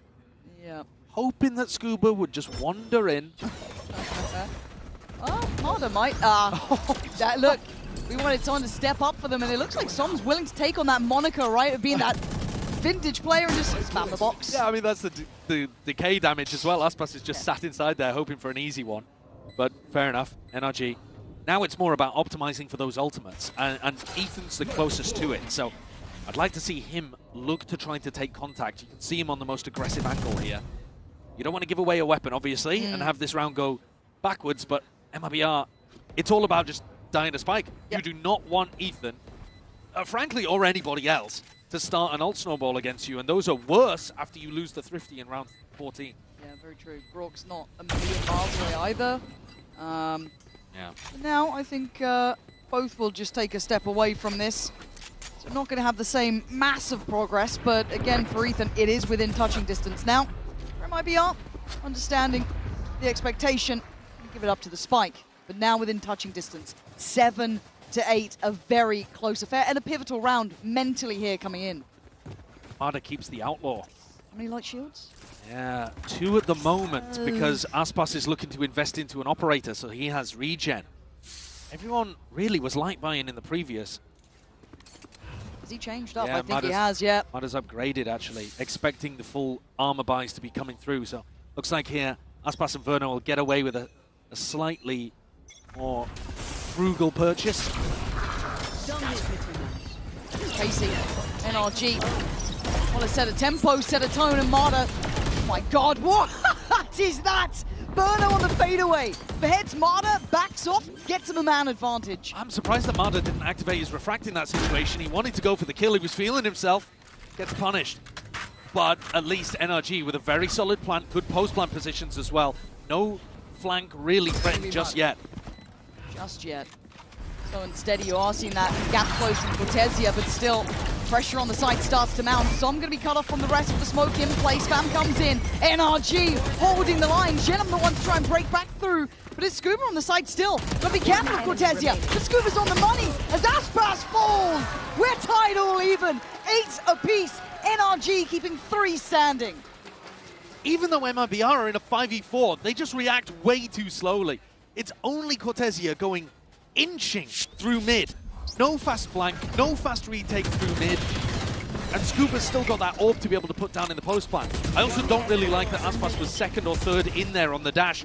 I think the other players in MIBR need to wait for him to pull all of that attention. That's a huge one for NRG. That's confidence. That gets them feeling like they are very much at the helm of the tempo now. breaking the bye of MIBR. Getting one step closer to taking back a lead. I feel they've been trailing for most of this game. 4 sheriffs available for the Brazilian squad, who have had mechanically some incredible games here at Champs. I'm so scared of just Artisan's position. It just gets played in. Danger, though. When you see somebody jump spotting like that, it can just be for information, but also maybe doesn't feel right. Yeah, on an eco as well, you just tend to play these situations a little more cautiously. So I'm waiting for a push. Shadows. But now really, it's Xenom who becomes the danger player if they go towards mid. Also a Stinger and Light Shield, so it's not without a little bit of danger. Yeah, well, actually, they're going back over here towards Artsine again. On the timing. Just as he gives it up. That was kind of his one big chance to get a freebie. And the pop of the ult, they're taking really no prisoners here. And first we go, Cortesia falls. It's Artsine to claim 1, but by now it's looking like NRG. Once again waving the banner on the site. Plant now in. Spoke about those ults as well, cycling well. You're seeing an early investment from Ethan, but I don't even blame him on rounds like these. You want them in the bag. Yeah, I think it's just the pressure of the moment, making Ethan invest in a spot like that. Yeah. Maybe if this was a regular group stage game, he'd try to stretch it out just a little more and try to optimize, but these are the kind of spots where you do not want a Thrifty to fall through the cracks. Oh, when is this close? Not at 8-8. And Aspas getting close though, and it's so red. Brock puts just the bullets down to this NRG. Strong together now. 4 still standing and taking that lead at 9-8. What a resurgence here for NRG. This is how they've made the comebacks happen across so many of their games in the group stage. In playoffs, they flattened Giants. It wasn't the same talking point at all. But throughout groups, every map that they won was a comeback. This could be another. They've taken the lead. Can they hold it? Oh, Aspas going for the play again. Saturate up over the top. Paranoia to push them back. It's all in. We've seen this before. The outcome may just be the same. Warded away this time. Not the same level of success. And NRG wants to punish that audacity, and they do. Aspas is down. What a great piece of prep. But are they aware of the mid push? Way faster this time from MMVR. But I like the scaling up from NRG, taking the side. They're not going to be slowing down. Xenom is on the chopping block. He's got his knife out. What's he doing? As NRG looking strong together. Spike planted. Artisan, Verno now giving away a bit of this flank, but they do drop a body. Som's gone down. But Ethan, in the meantime, isolating one on towards CT. Broad, deeper angle, rewarded. MIBR looking like they might be falling to pieces. NRG, double digits now. And they look better than ever. It's so tough to watch MMBR crumble in spots like that. The prep is immaculate from NRG, but you see it there in the reaction. That was a horribly played round. They go for the set play. NRG have already got a protocol to avoid it. They know what's happening as soon as the paranoia comes through. Big punish onto Aspas there. These players on site, though, have no idea what they're up to. Cortesia and Xenom, 2 rookies, crumbling, swapping guns around.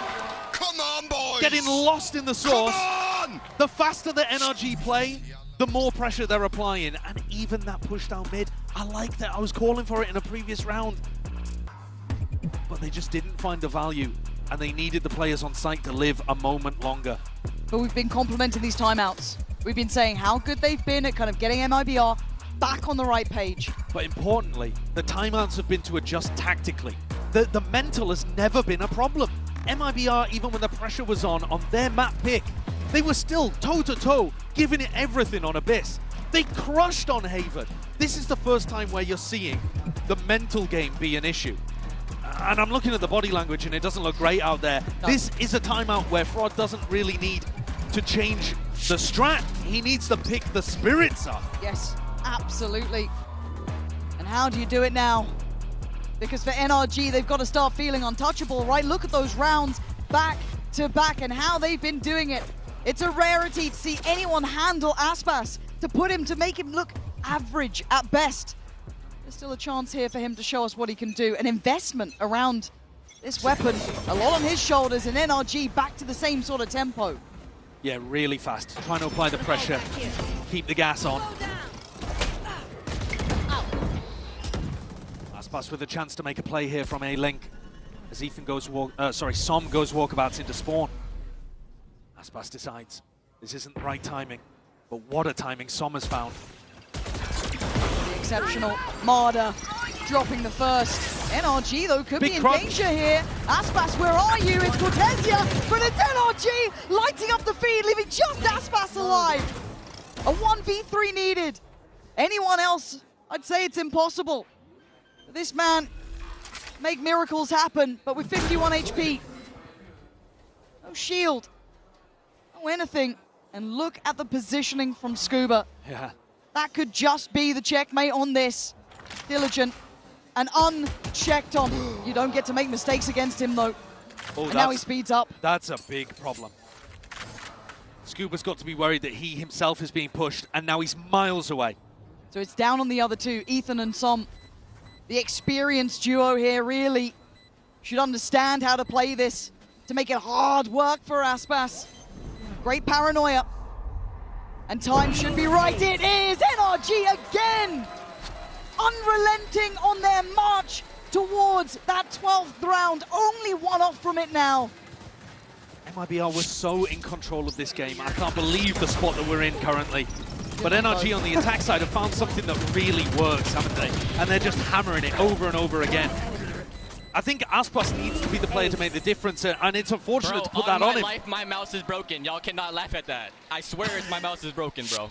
I don't believe him. I don't believe it for a second. But that shows you the levity on the NRG side versus the tension on MIBR's. Oh, it's night and day, isn't it, between the two? Totally different atmosphere. If there was a time for this man to shine, it will be in these next couple of rounds. Yeah. Because MIBR need him now. Yes, he has to lead by example. He has to show the rest of the players on his team who are more inexperienced, 3 of them rookies, that these rounds are winnable. That despite the read that NRG have, you can skill it out, find the gap, create an opening. Unfortunately, the game is going away from him. Literally headed in the wrong direction. But Cortesi has had so many moments. He's also been such a persistent threat. Exceptional at his craft. But this is a lot of players. How long does he want to stay on this? Slower approach to open for NRG, but I think they'll up the pace massively with Marder's ult here into elbow.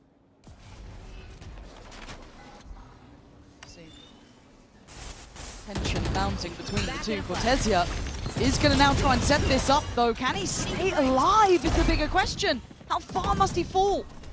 There's already the ult getting ready for this. And there isn't many places to stand here, but it could be a bloodbath from afar. Still seeing a good stall coming through, but it's Verno to find Scuba. First time it looks like they've got a man advantage. Cortesia holding on for 2. Massive damage from him. Xenom as well. MIBR pulling it together just as they needed it. And it's the rookies who step up for MIBR. At long range, Verno creating that pressure to allow Cortesia and Xenom to hold on.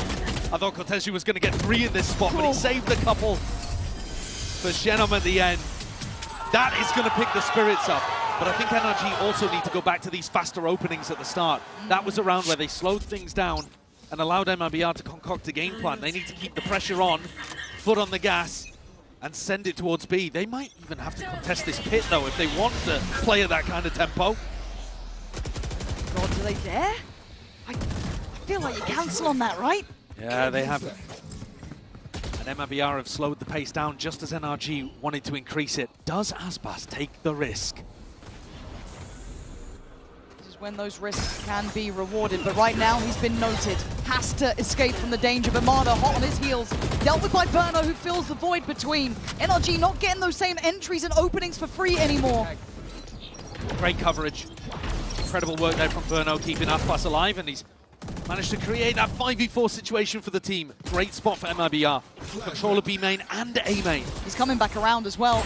And again, another opportunity missed there. A rare chance to see him actually fall away from this. NRG almost willing someone to take a challenge, but no one now willing to do so. Feeling like the calm before the storm as NRG gap close towards B. There's that burst. Cortesia trying to play a little ahead. He did well before, as did. And beside him, Xenom on the way over. Long run to go for, though. They're looking to try to dominate the pit, thinking that there might be a player coming through B main. There's no one there. 25 seconds, you can get the plant down in some of these spots, but you'll just have no space in the post plant. God, this is so risky. At these points, I guess you have to take these sort of out there calls, and I said the calm before the storm. I think the storm's here. This feels wild. Where are they now? 5v4. Cover going out. Peculiar post plant, but it might work well. Actually keeping 3 of these players locked out now. The paranoia not going to be really rewarded. As Som, standing guard, denies Verno the scale. Scuba watching the push-up as well. Synergy unmatched so far, as Aspas and Genom have to go 2v2 here. Ethan standing tall on the side, gets dealt with. It's on Scuba, it's on Genom, and Scuba good for 3 in the end. NRG making it to 12. When Ethan whiffed that kill on Aspas up towards the top, the 2 Champs Trophy lifters going head-to-head, I was very worried for NRG, but Scuba, I guess he got his mouse working in the end. All working fine now, it looks like. Look at that shot. Cancels his movement, and Shenom strafes into it. The rest of the NRG pack gassing him up. 3 chances to win this match and take themselves to a guaranteed top 3, and forcing Aspas to try to do the same through the lowers. They're not even ready to start this round particularly. They're out of their chairs. Still one more round for them here. Couple more chances for MIBR to hold on, playing much deeper this time as well. You have to stop Scuba from getting to the site. If he gets that post-plant pit down, it's a nightmare. Ooh, great shot from Cortesia. How many times is the pressure on his shoulders and he stands tall? One suppressed. Now caught in between a rock and a hard place. They somewhat pause here. Raw applying a little bit of pressure. They had to hide from the recon dart earlier on. Verno's trying to get a slowdown, trying to just disrupt and allow Cortesia a bit of space on site. They've actually backed away with the spike slightly, right? Ethan's kind of fallen back towards main. But Aspas has the whole of B main cleared out, so they know this is going to finish A. It has to. Right? There's the pop of the ult, just adding insult to injury. Not across the line yet, but Brock's certainly doing something to make me believe maybe they are that close. 30 seconds now. I'm starting to run low. 30 what do you seconds do? left. NRG looking like they're stalling out on this, and MIBR having to keep their nerve in a round like this. Still have recon. Standing ahead. Oh my god, that's staggering damage from Brock. 10 seconds now. Som finds Genom. We're down to Aspas and Verno, the 2 highlights, the 2 storylines. And Verno, that's the spike. Can he deny it again? It's poetry in motion from Verno, saving MIBR. I thought they were done for. They should have been. NRG getting the openers from Brock's Odin. A pit down. And I'm sure there was a spot there where they should have been able to stick that spike without getting punished by the spam. The shock dart, sure, because it's around the corner. But this angle, he's just not tucked close enough. Crazy moments. Unbelievable clutch. And MIBR stays alive. Let's go! It's not over, but they need 2 more exactly the same. And that level of tension will kill you if you have rounds like that. The buy's still not good for MIBR, even in the round wins. Look at the state, we still got 2 stingers coming out. Aspas foregoing armor. Shenom, maybe with a fight to happen over towards top mid. That's a fake of a TP from Som, but Shenom knows it's not true. NRG on the verge here, trying to punish from this connector approach. Can they hold in this scenario? They fall back as well, trying to be a bit slippery. They find out where the operator is. The savior of last round. Oh, he still wants to keep going. Brilliant. A fight again, Verno. Monstrous impact in these last couple of rounds. A 4v3. It's not over yet. An Artisan cool under lights like this. In pressure like this. It's outstanding from MIBR. Something to be proud of in these last couple of rounds. As Scuba's chances become near on null. What are you meant to do against 4? You start to believe it's a dangerous thing. 1 away from OT. 3 chances, down to 1. MIBR on the cusp of pushing us to overtime, just like Abyss.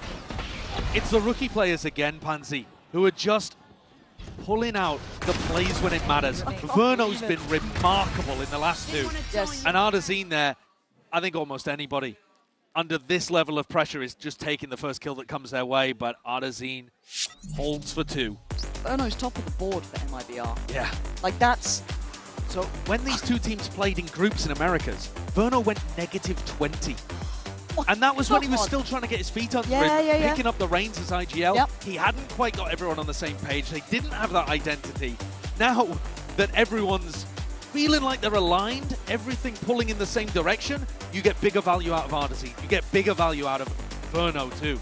His form towards the end of stage 2 was the worst individually that it had ever been. Yep. And now he's back to playing as you would expect him, as an incredible talent to come out of Tier 2. With the addition of him calling. But it's not done yet. Oh, it's not done yet at all.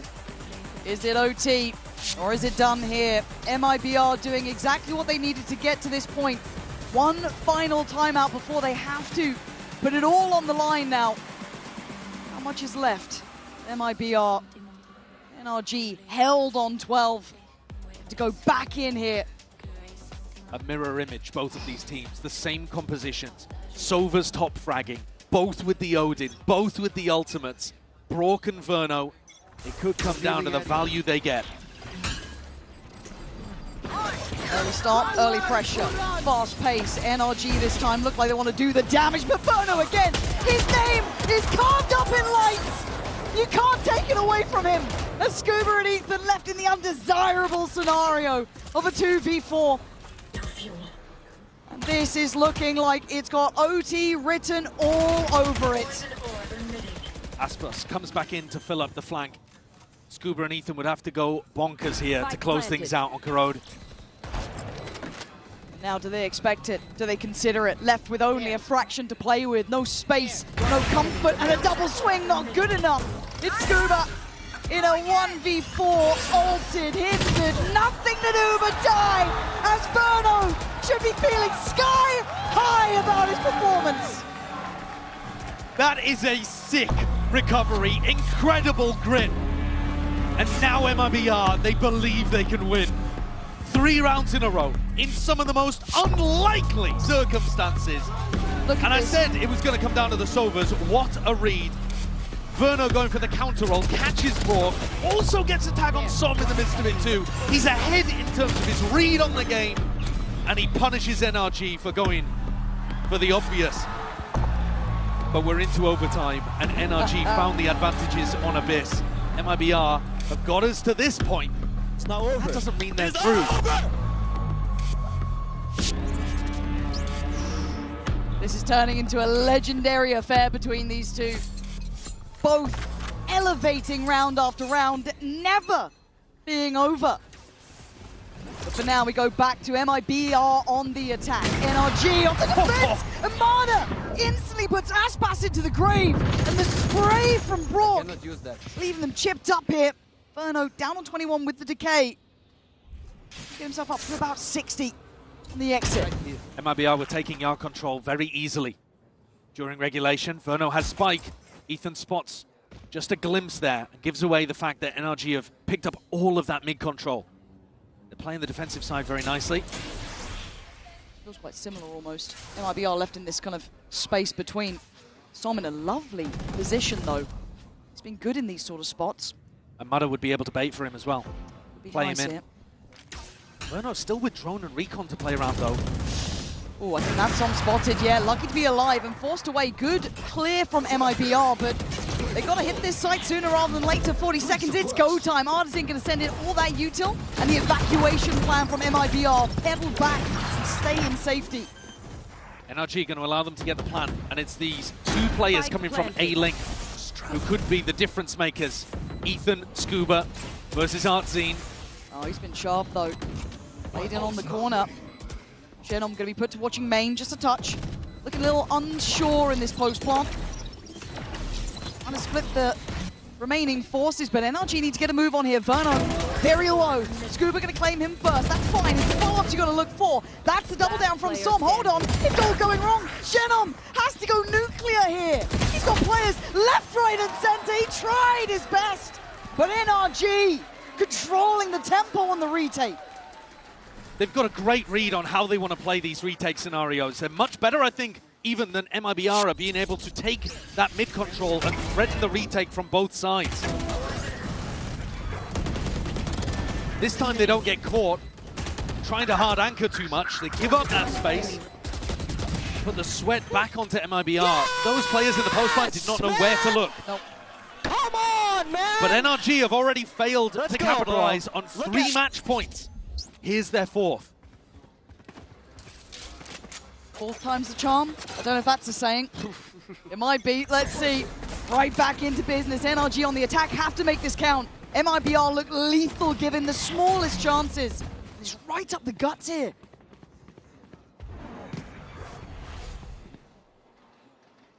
MIBR controlling B main very aggressively, pushing Aspas on a deep line that he could try to escape from. NRG not going in that direction though. Focused on mid pressure, A pressure. And again, MIBR pushing this out.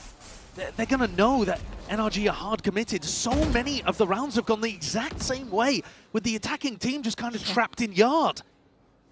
You can see it here now. Got to say, Cortesia has been great on these sort of angles too. Not alone either, Verno. So valuable. Good timing on this. Cortesia trying to set himself up with these chances. 48 seconds. Not falling off completely from the angle, but now rescinding. The site hit starts to happen, starts to build, but that courtyard break-in is still a problem. The flank is so quick. Hold on, that pop flash, I thought they were in on this, but they're going to pause. Do they get the punish? 35 seconds. Artisan's here. He might be the one to save them. He's done serious damage. It's sought to quell the first threat. Do they expect a second? No! Aspas still there doing work. Song going to be smothered. MIBR not letting this go. Both teams' defensive game plans are cooking right now. MIBR are focused on pushing out B main, whereas NRG are focused on clearing mid. But both are ending them in similar circumstances where the attacking team only has yard control. The big difference is NRG are playing for retake in those spots. MIBR are playing to anchor and crush you between hammer and anvil. Who gives first? Who decides to go mid or B first? There are other options. Oh my god, we go again. Inseparable in approach, it feels like, between these two. MIBR back on the attack now, barely taking a breather. NRG back to business. Trying to get a little info here. Don't think they got the spot there through connector, but Ethan, a shot in the dark, found. That's a big spam kill to find early on. Verno, 22 kills, cooking. But these B players are going to still be under a lot of pressure. At the moment, they've got a high-low setup. Probably looking to play the retake again here. Find a pick and then fall off. Just a little pixel shown. See that temptation, that one from Scuba to get invested, but they err on the side of caution, allow for those rotations to come in, and variety now in effect. The rotates coming through Spawn have got to be worried that there's some kind of deep mid-lurk happening. That's what's slowing down Mada currently. Nice paranoia. Doesn't quite catch deep enough, though. As Aspas takes a glance, but he doesn't stick around on this. Didn't like the look, did he? The pressure's on NRG to get going. Aspas going to be probably seen tucking into that corner. Got to be cleared now. Aspas a threat through and through, but Ethan Tom in the back. Prepared. And Som, as you said, applying that pressure on the back line. Cortesia can't do anything but watch as NRG do it again.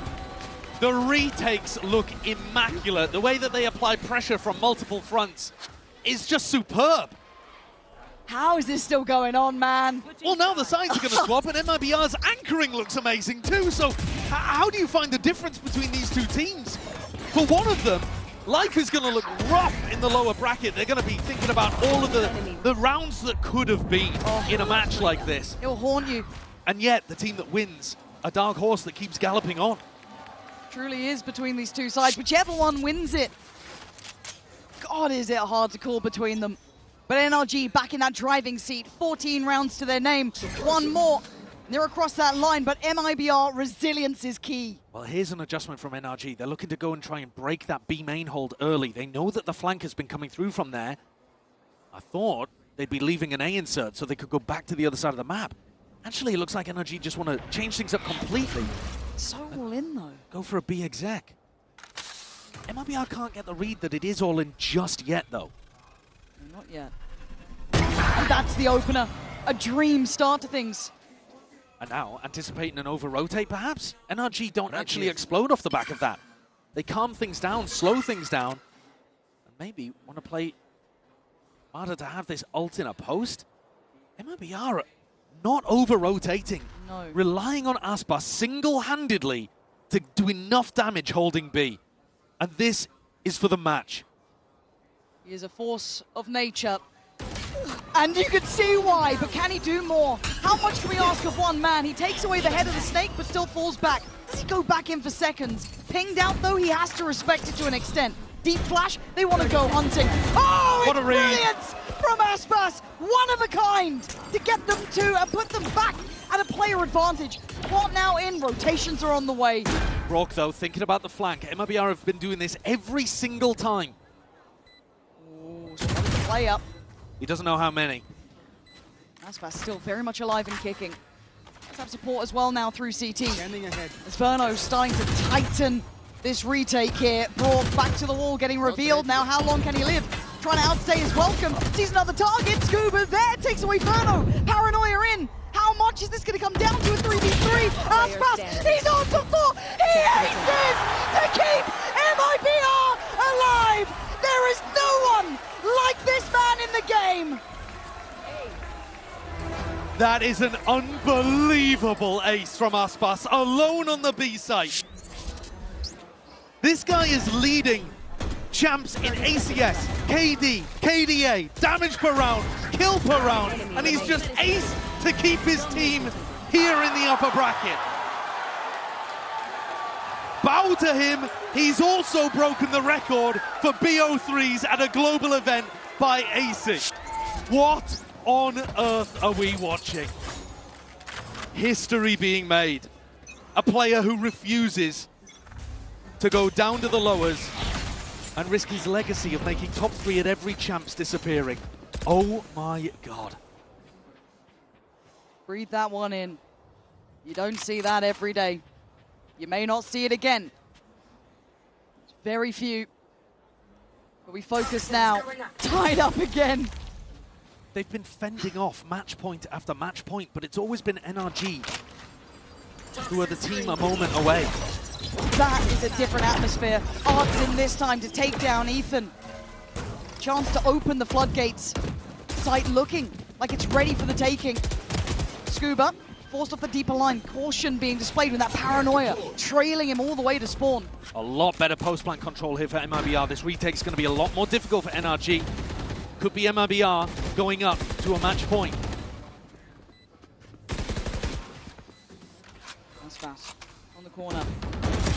Does get cleared. Scuba taking the first step towards back, getting on this side. Stunning! Follow-up as well. 3v3 now. Cortesia finds his own stealing of the nerves, leaving Scuba and Som! No way, Scuba! Finding us down with Som. Som, they don't know. Or do they know now? They've got to check on this. They have to check on this. Oh my God! What are we witnessing? Back-to-back ridiculous rounds! I do not believe my eyes! I thought that was going to be Scuba potentially on for an ace. His aim just looked so snappy, and yet leaves it to Som and somehow gets the lineup. I don't understand anymore. I've got to be honest with you, after the comeback we just saw from Fnatic, I thought there's no way this match is topping that. I thought, well, easy day for us. Yeah. No sweat. Comfy. Every game NRG has played has been an utter banger, except for their crush of giants in playoffs. Well, this one, no exception. MIBR were perfectly in position. 5v4, full elbow control, Cortesia with a double kill. As long as they deal with Scuba, they have wrapped that round up. And yet once more, they are asked the world of. They must fend off another match point here on Corrode. Abyss went 16-14. MIBR will be begging and pleading that history doesn't repeat itself. This is one to go down in the books. As you said, I thought the first game of the day would have been truly the headliner, but this is certainly teeing up for something magnificent. How is this the first timeout that's being used by either coaching staff in OT? We've all just become passengers in this. It's crazy. We're all just here for the ride now, apparently. But the first timeout hits. And it looks... No operator. Odin's on both sides. And I'm just waiting for the next insane, unique What now? play. What now? What now? And who now? Who next? Who's going to be jumping into that hot seat? 8 more seconds and we find out. NRG, opportunity to close this down now. MIBR, chance to stay alive.